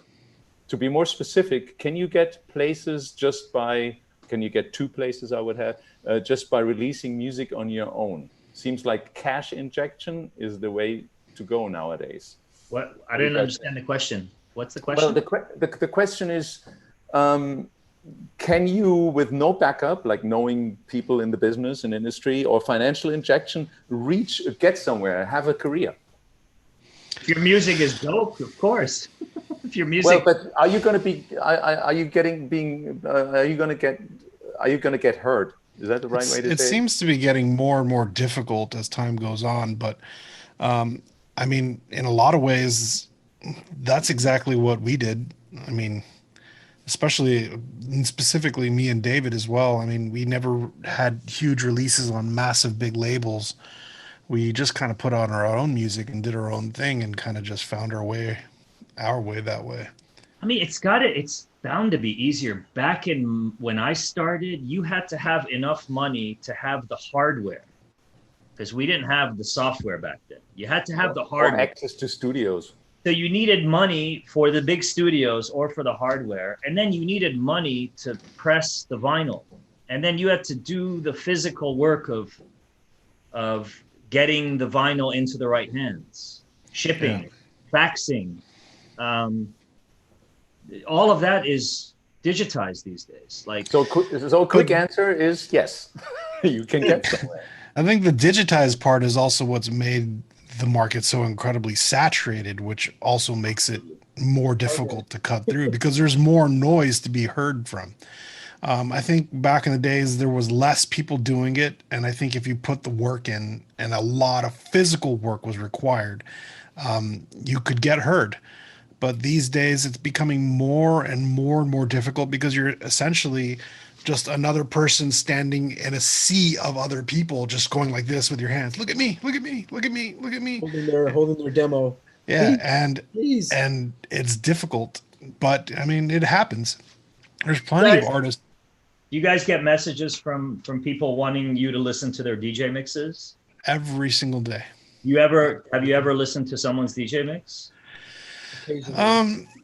Not DJ mixes ever. Tracks, yes. I don't think I'm so interested so much in DJ mixes. I want to hear what people are making creatively with their own music. Yeah. Yeah, I'm not either. So for everyone watching, please stop sending us your DJ mix. All right, Gavin Croissant in my Instagram was asking, are any of you musically trained in playing piano, for example? If yes, how has this helped in producing techno? And if no, how have you worked around this? And do you feel it's at all necessary? Can I start with that? Not at all necessary. Go ahead. I've talked about this before on the show. Not musically trained, and my workaround is if it sounds good to me, then I'll just leave it that way. Let's have a quick fire answering round here. You're doing great. David, would you say that you have a trained musician's ear or no? Maybe from listening to, but I feel like I still don't feel super confident musically, but I've released stuff that's somewhat musical. Because you know what's good and what's not good. It sounded right to me. Yeah. You know the difference of something that sounds right and something that sounds wrong, right? Yeah, but I don't know. That's just you're not tone deaf. Yeah, I don't know if that's music theory correct, but I'm like, it sounds like it goes together. So I think after so many years, I kind of know. I think you're in balance. Which one of us is musically trained? Hands up. I'm musically trained. Right. That's it. One hand up. I think you're in balance, David, because like you've acquired the technical knowledge and how of translating your ideas. And you also understand creatively what sounds good and what doesn't. That's a good point. There's a lot of people that have the technical knowledge but aren't able to make a track, or they'll make something that you just shake your head, even though they're more technically gifted than you'll ever be. Yeah. I was going to say that because not long ago, I think we were filling out some sort of application. Me and David were discussing it. And when it said occupation, I wrote musician. And I asked David what he wrote, and he wrote DJ. And I said, why didn't you put musician? He said, well, because I'm not a musician. And I'm like, I don't really believe that. Kenny last week. I don't really believe that. I believe as a producer, as a music producer, whether you're classically musically trained or not, you're a musician in my eyes. Yeah. I think that's way too generous. Instrument. No, I think if you can compose love between you. That's way too I think generous. if you can compose and you can put music together, and you know how measures and how many beats fit into, a bar and all that stuff like that. And you can put things together, which clearly everybody in this room, I've heard your music, you can do. I think that you're a composer and you're actually making music. I don't think the same thing about DJs. And I know that's very controversial. A lot of people, to me, put so much emphasis on DJing being this incredibly special talent. And there are people who are incredibly talented. Many of them are here who can do a wonderful job at putting together music. But I think that the skill sets that are required to play a musical instrument and to produce music is by far a lot more difficult in my perspective than it is to be an incredibly good DJ. But I'm sure you guys would all agree that a lack of musicianship has contributed to everyone having established their own kind of sound and identity. Sure. That's not necessarily a bad thing. It's not a bad thing at Yeah. all. I mean, that's how punk rock was born. It was born Exactly, from a group of people who didn't know how to play their instruments, and they invented, music that went against the system. That's exactly the point. The point, to get back to what Chris was asking, is you don't need to have a classically trained background to become a badass producer. No, absolutely I think not. the lack of musicianship can create an identifiable signature sound. I mean, just look at you mentioned punk rock, look at the White Stripes. Meg White could not drum. And in interviews, Jack White was always being asked about that. And he was like, look, if I had he could have had the best drummer any musician could have, but that wouldn't have lent the White Stripes that signature sound that they have. It was her lack of musicianship. It was the mistakes that created the magic. Yeah, totally. Somebody in my comments just said that, say that to DJ Craze because they're scratching and they're musicians. I think there's some validity to that. As a turntablist DJ, there is a certain sort of musical skill that's required to be like a scratch beat juggling DJ. But that's not my point. I think I was talking more specifically about blending and mixing tracks. Oh, as a DJ. Yeah. I mean, we've all heard good DJs and bad DJs. You can pretty much tell if someone, you only need like 30 minutes. But I mean, even if I grew up learning music theory and playing multiple musical instruments, if you listen to the majority of my music, some of my projects are rather atonal, and there's not very much music theory in it. It's more rhythmic and noise. So, I mean, it's not always applying everything I've learned in the past to what I'm doing, Organized noise. Organized noise, yeah.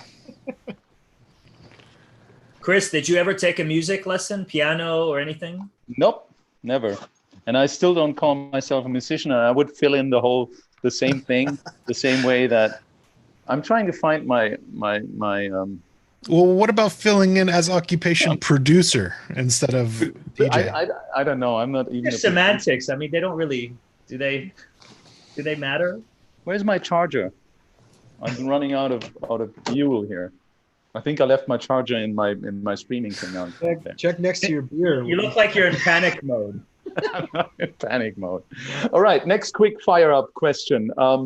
Hard managered. I'm sorry, I'm butchering names. Does the new young generation inspire you guys? I guess they learned a lot of you guys, but does that way they produce play give you inspiration or ideas?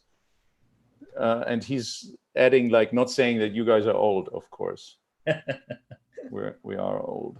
What was the question? The question is, do we get inspired by young producers? And in return, they probably have been inspired by some of us at some point. I would right away mention Bjarki, for example. I think he's an amazing, versatile producer.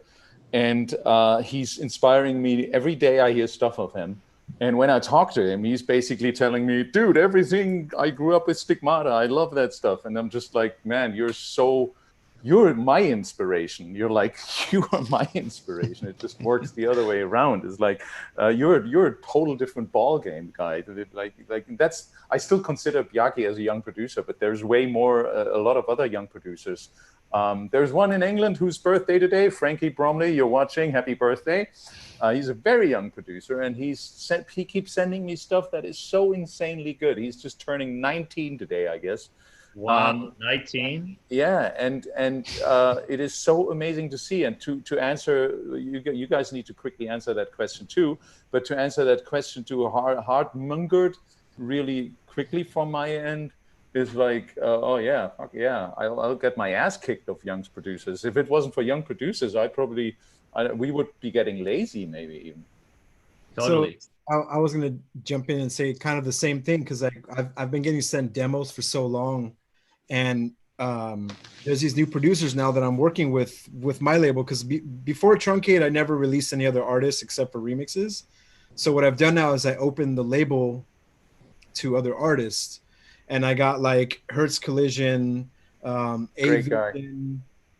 Girl, White Girl working on stuff. Perfect. And I'm just like, I'm getting all this music from these producers that, I mean, granted it's on the vibe that I like, it's similar to my style, but like these young producers are making this stuff, and it's just like, oh my God, I'm like, I need to do something with this. Why are they sending me demos and I'm not going to do anything with it? So it's inspired me to release them and put out their music. So it definitely inspired by these young producers.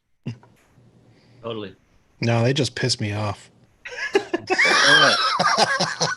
I'm kidding. I'm just joking. Mustafa Paracha 001 is asking, wanted to know what clubs you guys started playing at, which is an interesting question because for young DJs, probably that's really, what clubs have you have a lot of respect and high regard for, and what clubs are you yet to play at that you you want to play at that you haven't played at, that you really want to play at? You got that question? It's too many things. Which clubs do you like to play at, or which clubs do you want? Where did you start out? Which club is your most regard, and what club have you haven't played yet? I think I speak for all of us when I say that we all started with local clubs that probably nobody will know. As far as warehouses. Or warehouses. Yeah. As far as clubs we respect, just off the top of my head, I mean, I love playing Warung because of how much they're invested in creating such an incredible experience. I mean, they're going on nearly 20 years. And every time I play there, every year, sometimes twice a year, I expect it to be worse for some reason than the previous year. And it's always better. Blitz recently I played, which was incredible. Blitz is awesome. Yeah. I think to reduce this down to a discussion that maybe we can have about just the club scene. There are clubs that are really like clubs. They're about the sound system. They're about, the right lighting and atmosphere, and everything is kind of built around that and the DJ. And then there are clubs that are just kind of a space, and then people come in and try to create that same magic, depending on who you are as a DJ in that space. I think we all we'll name check the clubs that are, the real deal. The Berghains, I'm sure you were going to say that, David. Yeah, that and honestly, most recently, because I've only played there twice, but Blitz, man, that club. It's just unbelievable. The 2 times the people are like right in front of you. Gorelli Forelli in Vienna. Oh yeah, that's a nice spot. Like that. Yeah. That was a good gig. God, there's so many. Yeah. We're gonna get called out for not naming them all. What was the name of that club in Porto that we played at? Gareth. Gareth was fucking awesome, man. Gareth is the bomb. That was a lot of fun. It's like a tunnel, right? It's like what is it? A train? It's under a train. No, what is it again? I mean, there are a lot of spaces in Porto that are like that. Yeah. But Gare means something. It's like a train stop or something. I can't remember. Yeah. Another club in Munich that I really loved playing at was MMA Club. I don't know if you guys had ever been there before. I never did. MMA. Mixed. It's not mixed martial arts. Harry Klein was amazing, and Harry Klein is great. Yeah. That's the club, right? I have to say, I don't really have a club where I would be thinking like, I really want to play that, and I haven't played there yet. I'm pretty sure you've played them all. That's why. You've probably played them all, dude. There's actually one club that I'm not dying to play at, but I'm just curious about because everyone talks about it. Is the Robert Johnson? I've played there. I played there once. I've never been. Everyone says it's so amazing, but I've never been there. It's so great. What do you think, Chris? What do I think of what? Have you played Robert Johnson? Robert Johnson. I played there in Mo's just sending this random picture in our group chat. That's MMA Club in Munich. Oh, thank you. The place is rad, man. You would have to mention that in your chat as well. What was the question? What's your favorite club? No, Mo said something. Actually, when I played Printworks, that venue is incredible. Printworks is insane. Oh my God, man. I was blown away by that spot. Well, let's jump to the next question. Jak Sung, I'm butchering seriously every name. During a time when traveling was the norm, how do you overcome jet lag? Focus on the DJ set, especially when you're playing a set, then need to rush to another country and play another set and another.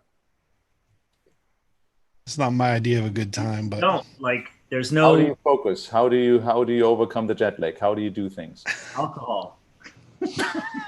All right, next question. Yeah. No, really. Yeah. Next question. I did India, Amsterdam, Barcelona in one day before. Do you remember that, David? Wait, I India. played a gig in India. I jumped straight on an airplane and I flew to Razzmatazz? Amsterdam. No, we played in Amsterdam at Dockyard Festival. Oh yeah. And then right after Dockyard, we jumped on an airplane and flew to Barcelona. We played in Barcelona and then flew right back to Amsterdam right after the gig. Yeah, I remember that. That was brutal. That was brutal. I remember you at Dockyard. You were Okay, but how did you guys manage? As David holds up the beer. You know what? Everything is manageable without alcohol and lots of water. Yeah. Everything is. As soon as you start drinking and you go off, maybe you have like 3 or 4 hours before you have to catch that flight to the next gig, and you have like 4 gigs in a row. And the first gig is incredible, and you get dragged to an after party, and then you're at the airport straight from the after party. That's when you got that domino effect happening. So if you want to get through the weekend, just don't drink. Be smart, but at the same time, you have to say that all of us humans are actually superhumans. It's like what we can actually achieve on a physical level. It's insane sometimes. I was just about to say, like, what humans are capable of. Aren't you ever surprised at how late you stay up and how quickly you wake up and get to the airport? You're like, how the hell did I just do that? Yeah. So many things are possible. Our mind is the limitation. Yeah. If your mind is there, you can totally do it for sure. I definitely agree with that. Because I've finished gigs drunk at like 7 a.m. and it's like, yo, taxi's there at 9 in the morning. I'm like, and the night before you're like, oh God. And then you somehow pull it off and you're like, how the hell did I end up in the airplane totally fine and like surviving? It's and crazy. Even playing another gig on the same night. Yeah, or showing up straight to the gig. And it's still somehow working. It's like we're really capable of so much more than we think. Yeah. Brutal. Plus, it's not very professional to miss flights or gigs. So no, it's not. Of course, I'm sure there's a little bit of that. Wow, somebody mentioned Output, Chris. Oh man. I've talked a lot about Output lately. That was a club for sure. And before that, I don't know if you ever played Cielo. I did. A long time ago, yeah. Both those. I mean, if you mention Output, it's like I'm starting to really like being sad, because that was an experience every time, and probably one of the reasons they mention it, because I just had 10 episodes of AM/FM. For those who don't know, my show is called AM/FM, which I release weekly on Mixcloud, and I had 10 shows of AM/FM from a 10-hour set that I played at Output in 2014, because I played sort of 10-hour sets every year or even twice a year in that club. And it was just, Actually, the last night that I played at Output, you played as well. I think that was probably the last time you played there. You played upstairs from open to close, and I played downstairs in the Panther Room from open to close. Right. Do you remember that? Yeah, I remember that. That was right before they closed, just a few months before it closed. True. Yeah. It's funny that you brought that up, because one of the tech managers recently messaged me on Instagram and asked me to ask you if you wanted a poster from that night. Tell him yes. Yeah, I'll have him send that one out. Please. Oh, there's so many clubs we're missing. Yeah. That was essentially all the great questions of my Instagram feed. In a way. There's more, but I don't want to be all the time the guy who asks questions. So if you have something, guys, in your comment sections, please. I'm checking now. Not monitoring mine. I mean, we're about 15 minutes left to 2 hours. I mean, is there something we could just talk about? We could go into a very Yeah, who are philosophical you gonna vote for? corner. Oh my god! Oh shit! What? What? Was Who that we because vote of what for? I said? No. The world is I was gonna say unmanned. I was gonna hold my other beer up that said "Pliny for president." Anybody but these two guys. Somebody's asking, what do you guys think about Bandcamp? It's great. Great. Terrible. No, of Here's course it's good. Bandcamp. I think it's the last standing music outlet for musicians that are on our side. Mine is a little bit more. I'm drinking a light. Guys, Do you think? Do what are you your really- thoughts on QAnon? Oh no! Guys, I wanted to get. I have a lot of worms. I have a lot of worms here. Worm cans I can open. No, we only have 15 minutes. One thing, like first of all, we should really do a DJs and Weed episode at some point. Yeah, if Fiac would ever come on, If they would ever answer the messages. Do you guys know what ASMR stands for? I've seen that before, but I forgot. What is it? Because people are writing it all over the chat. ASMR, and I don't. That one's beyond AS me. what? ASMR. I guess I got to look it up on Urban Dictionary. Google. Let's just ask everyone. ASMR. Autonomous sensory meridian response. What the fuck does that mean? Did you just make that up? Or no? I googled it, and that's what it says. Is that a new conspiracy theory? Is that the new QAnon? Is that the new QAnon? I'm Someone losing put- track. There's so much Someone shit. said ASMR equals boring. Marcel said that. Maybe we're boring people. Hey guys, the question lately that's been keeping me up at night has been, what if we have the vaccine tomorrow, but a large part of the populations around the world refuse to take it because they think that they're going to get a microchip implant or some sort of a trackable device delivered via the vaccine. What happens then? I Fuck think that's those who gonna be a real don't want to problem. take it. Fuck them. It's their decision, period. I think these are people who are afraid of the mark of the beast. But well, I mean- what if them not taking it will jeopardize or create maybe another spread of the virus? I don't know. Or- Well, those who What if take we're- the vac- What if we were forced to take the vaccine? Oh, stop it now. Like, you know, all those people who are afraid of having like a sort of like a GSP chip injected in their body with a vaccine, you're fucking carrying this thing with you since more than 10 years, created by There Steve you go. Jobs already, you know? So do not come They're with probably, me like they're probably sniffing ketamine too, all the people that refuse to take Yeah. the vaccine. I mean, shall we end the show on a little more philosophical note? I mean, we could do a whole show because there's a lot of questions somehow about our stance towards metaphysical stuff. And people want to know where my inspiration came from for the track Polished Chrome, which would be a whole show in itself and probably the last public appearance by myself. But I wanted to know, you know, I was thinking of something when it comes to the pandemic, and I wanted to get your guys' take on it. And maybe that takes too long, but maybe we can shorten that. But you know, guys, I was like in the last 5-6 months always thinking in numbers. You know, we are in the 20s of this century, and how influential and how much party the 20th of the last century was.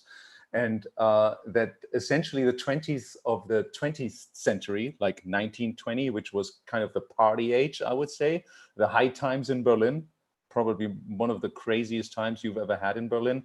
Funny, I saw a documentary on the Hotel Adlon just recently, randomly, which was really interesting because the Hotel Adlon is that hotel, the famous hotel, which is right next to the Brandenburger Tor. And it played a huge role in Germany's history. I think it was opened up in 1897, and it kind of went through 2 world wars. It was basically shut down during the time the wall was there. And then after the wall, it was completely restored and built up. So they talked about the 20s as well, and the 20s were a result out of the ending of the First World War and the end of the Spanish flu, another pandemic we had. And it was a rise in economics, and people went out and party again. And I always kind of felt like, that's basically what happens to us just 100 years later. Doesn't it make sense, right? We're 100 years later. We're going to be over a pandemic at some point, so let's go out and party again. It's going to be the 20s of the 21st century will be as crazy as the 20th century, which would be a great outlook for us, wouldn't it, as DJs, because we're responsible for making people dance. So it would be great 10 years to come. That made me feel kind of like comfortable. But then something changed, and I started thinking, wait a minute, you can't put it into numbers. Maybe our 20s were already in the 2/10th. Like the last 10 years, we were like celebrating like crazy, and we had a good time already. And we're turning into the 30s now, which was a really dark period, the rise of right-wing extremism. I mean, isn't it, Chris? Isn't it dark right now? It is dark, and but maybe it even gets darker. That's what I want to say. Is like, what's happening? It seems to me, it seems to be getting darker. I don't understand. The thing, without diving too deeply into it, because we have very little time, and it'll take up a full episode, and I would love to have a guest on to get their take. But it's a too depressing thought for a guest. No, but our scene. What I'm shocked by is like the people who are commenting, and I'm assuming that they're part of the fabric of our scene. Our scene was developed out of a liberal mindset, Black gay clubs, and producers and dance music, whatever. Like, how did it? When did it go so wrong? When did it become so right wing? Our scene is right wing. There are elements to it. There are people in our scene who have right wing viewpoints. That they're, where did it go wrong? I blame EDM. EDM. Mm-hmm. It's easy to blame EDM. That's when all the bros got in. I'm kidding.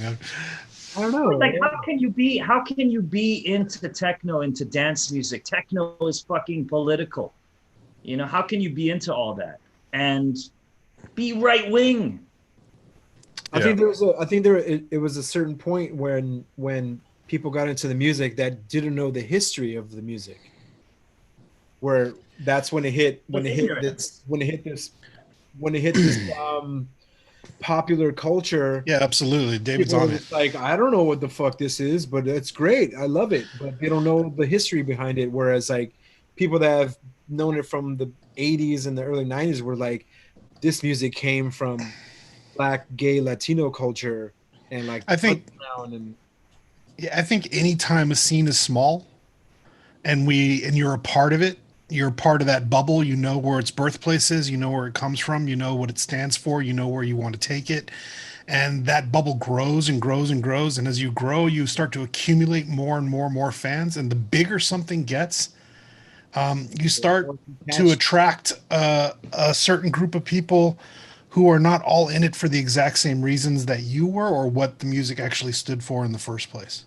I think it just outgrows itself. I think the largest majority of people who go out to huge festivals, they probably really don't care so much about the history of the music, or it's more about the hedonism. It's not necessarily about the art. It's not necessarily about its history or what it stood for. It's just about party. And whether you're left or right, you can share that sentiment of wanting to party. So you're going to get a mixed amount of opinions from different people. Wouldn't you say the same thing happened? I mean, obviously it happened with lots of other genres, but like same with like punk music. Absolutely. Punk started and how it became commercial and like totally detached from what it originally was. And exactly. People later on that caught on to punk music, they're like, the original punks look at them and like, that's not punk. This is like, what the fuck is this Vans bullshit? It happens to every genre of music that's gone commercial by any means. Yeah. Completely. I mean, one day we got Sid Vicious and the Sex Hitting Pistols on people.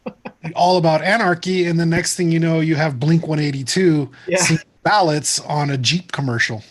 Yeah. The music just gets exploited, and commercialism and everything. I think that's what it is. I don't think all of the music gets commercial. I Not think everything. No, of course not. No, but when a the crowd genre gets becomes larger, fragmented. when a crowd gets larger, there's always a certain percentage of nutty left-wing people, nutty right-wing people, and somewhat normal people in the middle. And I think the larger the crew, the circle gets, the more people you're having from other spectrums in there. It's By like the way, it's like that gig you play where you got 5,000 people and there's like 2 people that hate it. Standing in front of you like this. Yeah, they're like this. And like you have the majority, 99% of the people going ape shit. And then you have 2 people going like that. And the only people that you can focus on are those 2 people. Sadly, the extreme stuff is what pulls us. By the way, did Johnny Rotten call himself a musician? I don't think he ever really did. Who? No. Or Johnny Rotten. Or whoever made crazy punk music. Sid Vicious. Okay. Did he call himself a musician? Punk of techno. David, man. you said Minor Threat? I love Minor Threat. I love Minor Threat. you know the house, the Discord house is like a 7-minute walk. Yeah. I'd love to see that someday. Have you seen that? Have you seen the documentary American Hardcore? Amazing. Fucking love it, man. It's so good. Yeah. I grew up around all that. Oh man, it's amazing. Fugazi and Minor Threat were huge influences. I love it. Yeah. Bad Brains as well. Fucking Bad love Brains. There's an amazing All documentary DC on guys. HR, the lead singer of Bad Brains that everyone should check. The singer, yeah. But he kind of lost his mind, didn't he? Yeah, he's got mental issues. Yeah. But still, classic. Love him. I listen to him all the time. I got him on my phone. It's good energy music. What are you guys? Do you have a favorite album right now that you're listening to on repeat? Like that's outside of our genre? Yeah. Quite a few, actually. Yeah, I'm like, fuck. There's this, it's not new, but there's this band that Stone's Throw signed. It's this female band called Automatic. And they do this like kind of dark wave post-punk sound that it's fucking great. I listened to that Which shit. label is Stone's Throw again? Like who? Peanut Butter Wolf here in LA. Yeah, that's right. Yeah. Yeah. So, LA hip hop DJ. Yeah. what's that? LA hip hop DJ. Right. Yeah. But he plays everything. Like he did this Boiler Room in 2012 where he just DJ'd for 12 hours in his living room. That was like the most epic shit. He just pulled out records from his collection. Wow. Just playing just rare shit or even some good hits. And man, Peanut Butter Wolf is the shit. He actually opened a bar in Highland Park that has a record shop inside. I still have yet to go, but obviously not so much. Did you ever like DJ Shadow? Yeah, Of course. Shadow's great too, man. Shadow's Definitely incredible. on that sort of vibe too, just like deep digger and picking all these cool samples for all this music. But Peanut Butter Wolf doesn't produce that much. He's more of a A&R and DJ. I started to listen to a bunch of rap albums recently, and I'm not talking about like the mainstream stuff that is being perpetuated on the radio a lot, but even a lot of stuff coming out of the gay community. Like an artist named Mickey Blanco, Zebra Cats just did an incredible album where it's got this like hardcore Southern rap beats, but it's incredibly experimental. It's almost like Empty Set meets rap. The production value on that stuff's just been blowing me away. Wait, is that the dude with the crazy music videos? Yeah. Yeah, I've heard some of that. It's pretty crazy. It's pretty dope.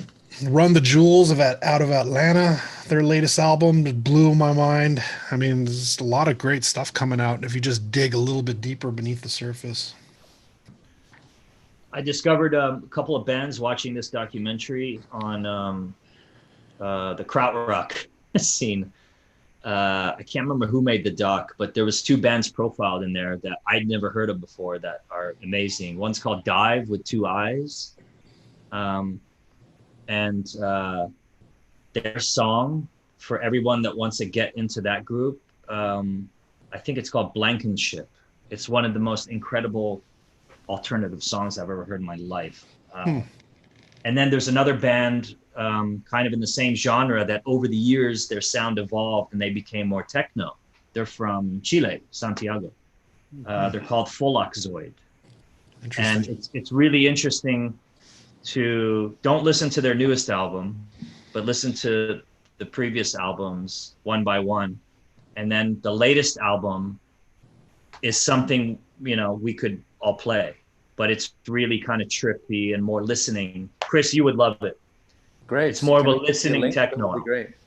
Send me a link, please, because I've been only listening the last week, especially to 80s playlists on Spotify, like Cocteau Twins and stuff like that. And I have to say again, like the best music was made in the 80s.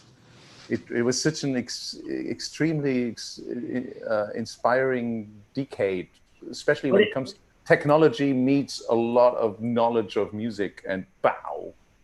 It's funny, the 80s, because some of the most incredible albums or artists came out of that era, but like the music, when you compare it to 60s and 70s and then, you know, later, the music was, because of the new technology, the music, just everything sounded watered down and a little cheesy, right?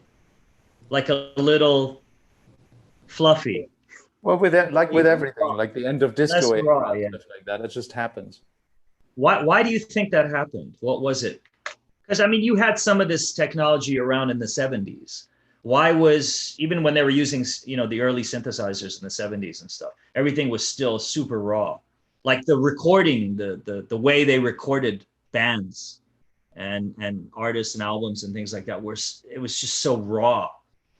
I think sometimes that the way they recorded bands in the 70s was even better than in the 80s, because they were just focusing on their equipment so much better. In the 80s, the slight entrance of more digital technology didn't do any good in the period of the 80s and 90s. Now it's good again, but in that transition time, I think some albums could have been sounding better if they were produced just like in the 60s or 70s, maybe. Yeah, it's like in the 80s came the new technology with the samplers and synths and like a lot of over producing and processing, which that's what made the album great as well. Yeah. But it's like when you think about the 60s and 70s, it was like literally just like punching to tape, a good fucking tape player, a machine, or a good mixer, and just like maybe a little bit of reverb and phaser, and just like that's it. Yeah, I always tell everyone, if you really want to check your subwoofer and you want to check your studio sound, listen to the Beatles Come Together.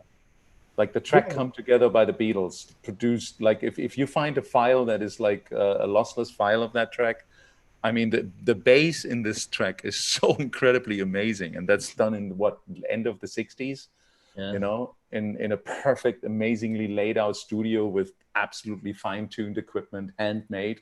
Couldn't get better than that. I mean, it's like analog. Strictly analog, like all absolutely. But also they were taking great liberties with panning, like, you know. You have a guitar over here, all the guitars, you have a clap over there, all the drums hard right, you know, like. I honestly, I tried to do that a little bit in techno, but it doesn't make sense because of clubs and stuff. But just like to have really wide pan percussions and stuff, like. I really love that sense of space that they did back in the 60s and 70s, man, especially on drum kit. You hear the toms just like all across the board, and hi-hats and the cymbals. Man, I love that. Like here's a geeky technical question for you guys. Like when you're working on a track, let's just say the drums, kick, hat, claps. How are you, like, what's your signature kind of panning formula? Like, are you keeping those basic elements more center, or are you? I tend to hats and claps. I tend to go like if this is the middle, I tend to do this little tiny thing. 1 and 11 o'clock. And then are you adding Very little bit. No, you, dry, completely dry. Yeah. you're keeping it dry because I Just to started, create this tiny sense of space. yeah, because I realized a long time ago that like you get this natural reverb in a club anyway. Yeah. When you play. And if you keep it dry, it may not sound too dry in the studio, but like on a system in a cavernous hall, it's gonna get that natural reverb and it's just gonna echo. You know, like, I personally like to keep a lot of my percussion somewhat dry just because it just pops out more rather than it being an effect that it not that it doesn't necessarily need to be there. It depends on the track. Sometimes the track needs it, sometimes it doesn't. So but your latest release, which is fucking amazing, it was unreleased, right? It was just sitting those around. are old. Yeah. So those are old. Like you had a hat that I could tell there was some stuff, some processing on it. Yeah. There was reverb or plate or something that it was like widened pan on one side. Yeah. Yeah, it felt like it was dead center, but because of the other effects, it was kind of spread out.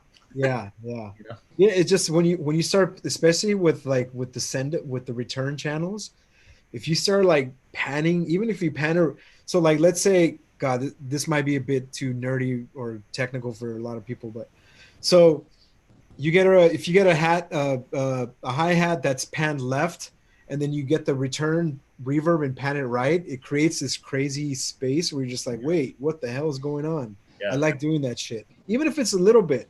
It makes such a huge difference than just different hats you would pan. Yeah, or the hat, like I said, the hat is panned left and the reverb is panned right on the return.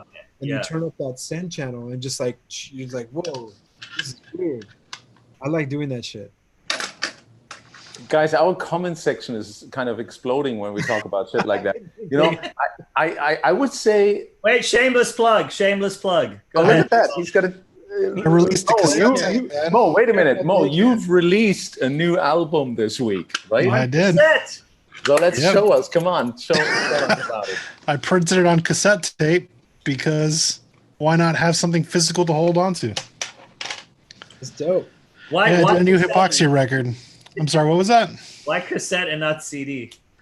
Because who wants another CD? Nobody. But is it available digitally or is it only available on cassette? No, it's available digitally too. It's exclusive on Bandcamp. So if you buy it on Bandcamp, even if you buy the tape, it comes with a digital download. I don't know. I've always been like a strong believer in the fact that like the more you care about your music and you give some sort of physical element for people to hold on to, the more value it has. So due to the lack of material benefits, I was not able to press it on vinyl, but I figured a cassette tape would do. And I think cassette is a great idea. I think I want to do my album on cassette as well. You should. I mean, I even did the Sleep Complex album on cassette tape too. Yeah, I know. Yeah. Don't you think in like 10 years CDs will be that thing where it'll be like, hey, it's just on CD? Nah, cassette is different. Really? Remember when CDs first came out? They had there's a recording process where they were labeled like DDD or AD. High biased. They're on CD. On CD, yeah, it was full digital or analog digital. They had the little code AAD, ADD. This might have been before your time. I didn't miss that. Yeah. Yeah, I mean, there's actually a video on YouTube that if you watch, it breaks down that cassette tapes don't sound as bad as everybody thinks they remember them to be. Not at all. It was more of consumer-based tape players that made cassettes sound bad, but you're still listening to tape, and the saturation on cassettes still sounded incredibly good. So if you can get a really good hi-fi sound system with a good tape player, tapes will sound amazing, especially if it was put on good, strong tape. It's amazing. Think about how many tapes people dubbed for their friends where they just loses quality every time. Yeah, exactly. Every time you get it, it's all noisy. Exactly. But if anybody wants to go to my Bandcamp and purchase a tape, I'd appreciate it. Can you and show you us? Definitely should. Do a close up of it again? Like. Yeah, the art looks dope too. I did all the artwork myself. EP's called Critical Moment of Will, and it's on this beautifully transparent purple tape. Can you save me one? I want to have one, definitely. I definitely will. Was this recorded? Was this recorded during the lockdown or before? It was recorded before. Actually, this tape was recorded live in St. Petersburg in Russia at a festival called Gamma Festival. You told us about this. Yeah, and I played it at an after party at a small camp out near a lake just right outside of St. Petersburg. And Hypoxia is my ambient project. So I actually just sat down at a campground in front of like 150 people, and everybody was sitting on the floor. And I did an hour and a half ambient live set on the modular system. So that was just recorded. I just took it and put it on tape. Dope. What was that like playing? I mean, if I do open to close sets, I'm doing ambient for the first 45 minutes to an hour. Yeah. What is that like doing like your full set as an ambient set? Well, I mean, you're not gonna. People aren't gonna be dancing. Yeah.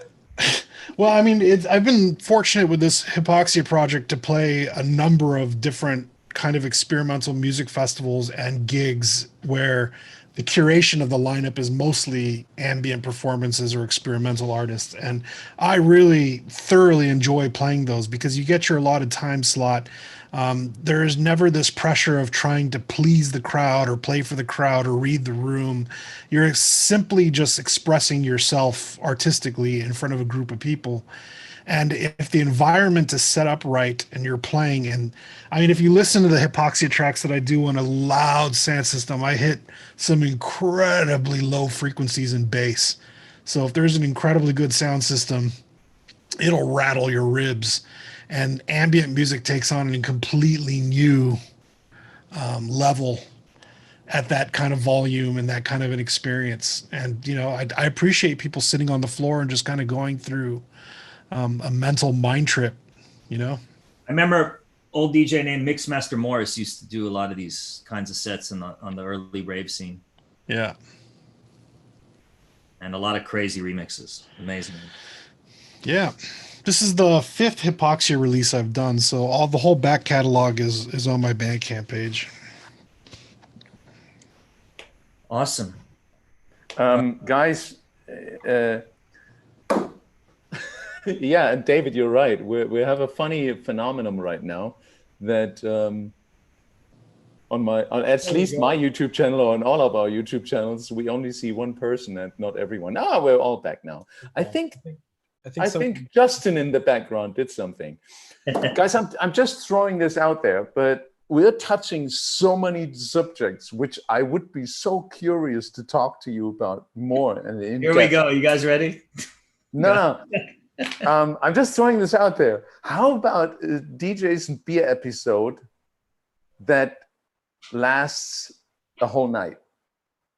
What? No, bad idea.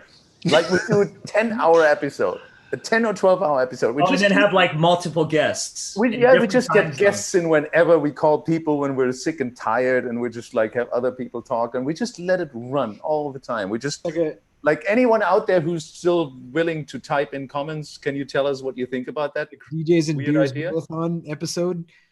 Huh?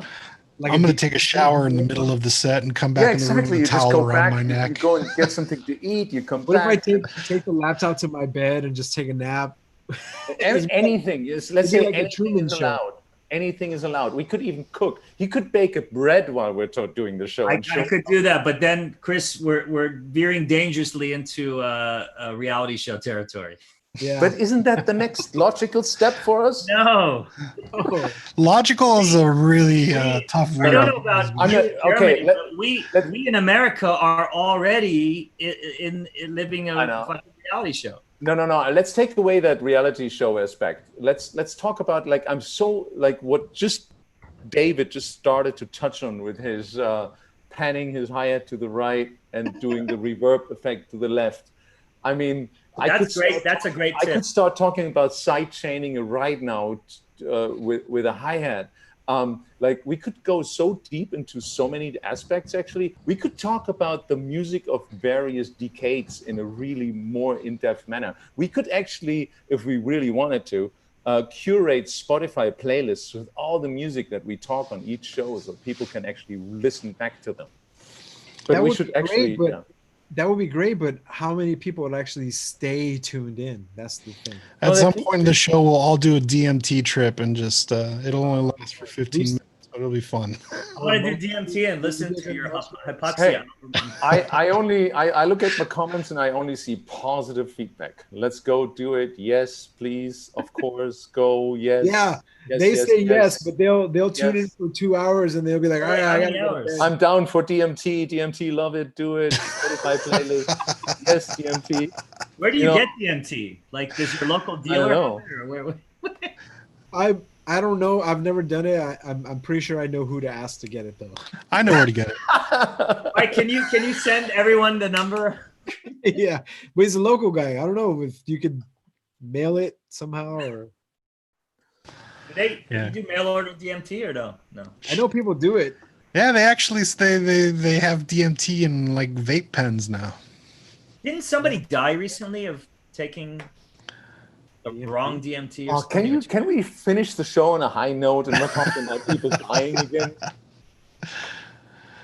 Okay. Yeah, we're 2 hours and 15 minutes in. Maybe we should wrap it up. DJs and ayahuasca. That's the cool wrap it up. DJs and ayahuasca is a great idea. Oh my god! which essentially is DMT. Is it? Yeah, it is the spirit molecule. DMT is basically the synthetic version. Ayahuasca. Oh, I didn't know that. It's funny that we could do a DJs and drugs show and give you some enlightenment. But can we about drugs? With that on YouTube? What? I guess we can't say what we're using. That would be very irresponsible. No, this show is not made for kids. I don't think any kids are tuned in. No, there's plenty of podcasts. Like, what's that one comedian who just did that podcast where they were all on mushrooms? What's that dude's name? Joe Rogan does it all the time. Yeah. Not Joe Rogan, the other guy. He's big into He's on mushrooms. The guy from the South. From I think he's from Theo Vaughn. He did one on mushrooms? Yeah. Can you do a DJs and Mushrooms episode? Because I have a box of mushrooms that I'm just dying for that. Huh? I'm totally in for that. DJs and mushrooms. DJs and Mushrooms? Yeah. Okay. 3 of us are in. I mean, Mo, he's got a kid. That's gonna like. Oh, we wanted to do that, at Joshua Tree, but obviously, who knows when we can do that? So we should do it virtually online. Maybe Mo and I can go to Joshua Tree and do mushrooms and do the show there, and then you guys can... Best idea. I don't think we're gonna be able to get an internet signal out there. No, I don't even get a cell phone signal out there. What about Wi-Fi? All right, guys, the comment section is still very much in favor of all our plans here. People just want to see us on drugs. That's why. Oh. Okay. Can I ask one last question before I forget? Before we go? Yeah. We were talking about music, but did you guys watch any television series lately? Because I discovered The Orville. And I'm fucking The Orville, and I'm fucking hooked, and I now think that Seth MacFarlane is an unbelievable, extremely amazing artist. I still haven't watched that show. Has any one of you watched The Orville yet? No, I haven't seen it. Okay. When we say goodbye now, go into Amazon Prime or whatever you streaming service you do, and watch the first episode of The Orville. I'm gonna make a sandwich first, then I'll do that. Yeah, it's an incredibly amazing show. I thought I'm late to the game. Now I'm feeling much better because that's like 3 years ago or something. I started watching the new season of Westworld again because I started the first episode and I was like, I never got into the first episode. Yeah, that was hard to keep me entertained. And then I saw the first one, the second, the third. I was like, okay, it's kind of the same thing, but it's actually not too bad. I need to keep watching it though. Yeah. All right. I guess we know what we're gonna do when we hang up right now. So Orville it is. Next week, we have a special guest, Benny Rodriguez, aka Rod. Nice. Yeah, that's gonna be good. From Rotterdam, right? Yeah. He's great. Rod will be with us. And we have some very special guests lined up for September. I heard Benny has produced like 140 tracks during the lockdown already. He's on Twitter every day, like posting videos. It's all hardware too. It's all hardware. It's all like I'm going crazy. That's why I'm sitting here with that stuff now too. I'm looking forward to next week's show. That's going to be great. And may I add one thing? No, just because I noticed that, because a lot of people in the comment section when we were talking about how things going to go on, how clubs going to go on, how festivals going to go on, and they wish like, oh, I wish little clubs will be thriving, and I wish that. And I was just thinking, it's like, you guys, that is also totally all up to you. You are basically deciding what's going to happen out there, because if you want to see little clubs thriving with local DJs, then go to your little club when a local DJ is playing. And then if we all do that, we'll have a great thriving scene, and we can look into a bright future. And promoters, support your local DJs. Promoters, support the local DJs. Yeah. DJs out there, look for who's the promoter you're playing for. It's all up to us now. I just wanted to kind of get that off my chest. All right. That's good words. I feel like we need like outro music, like wrap it up. Like that's why I want that little machine from the show. Wrap it up. Like when Chris starts with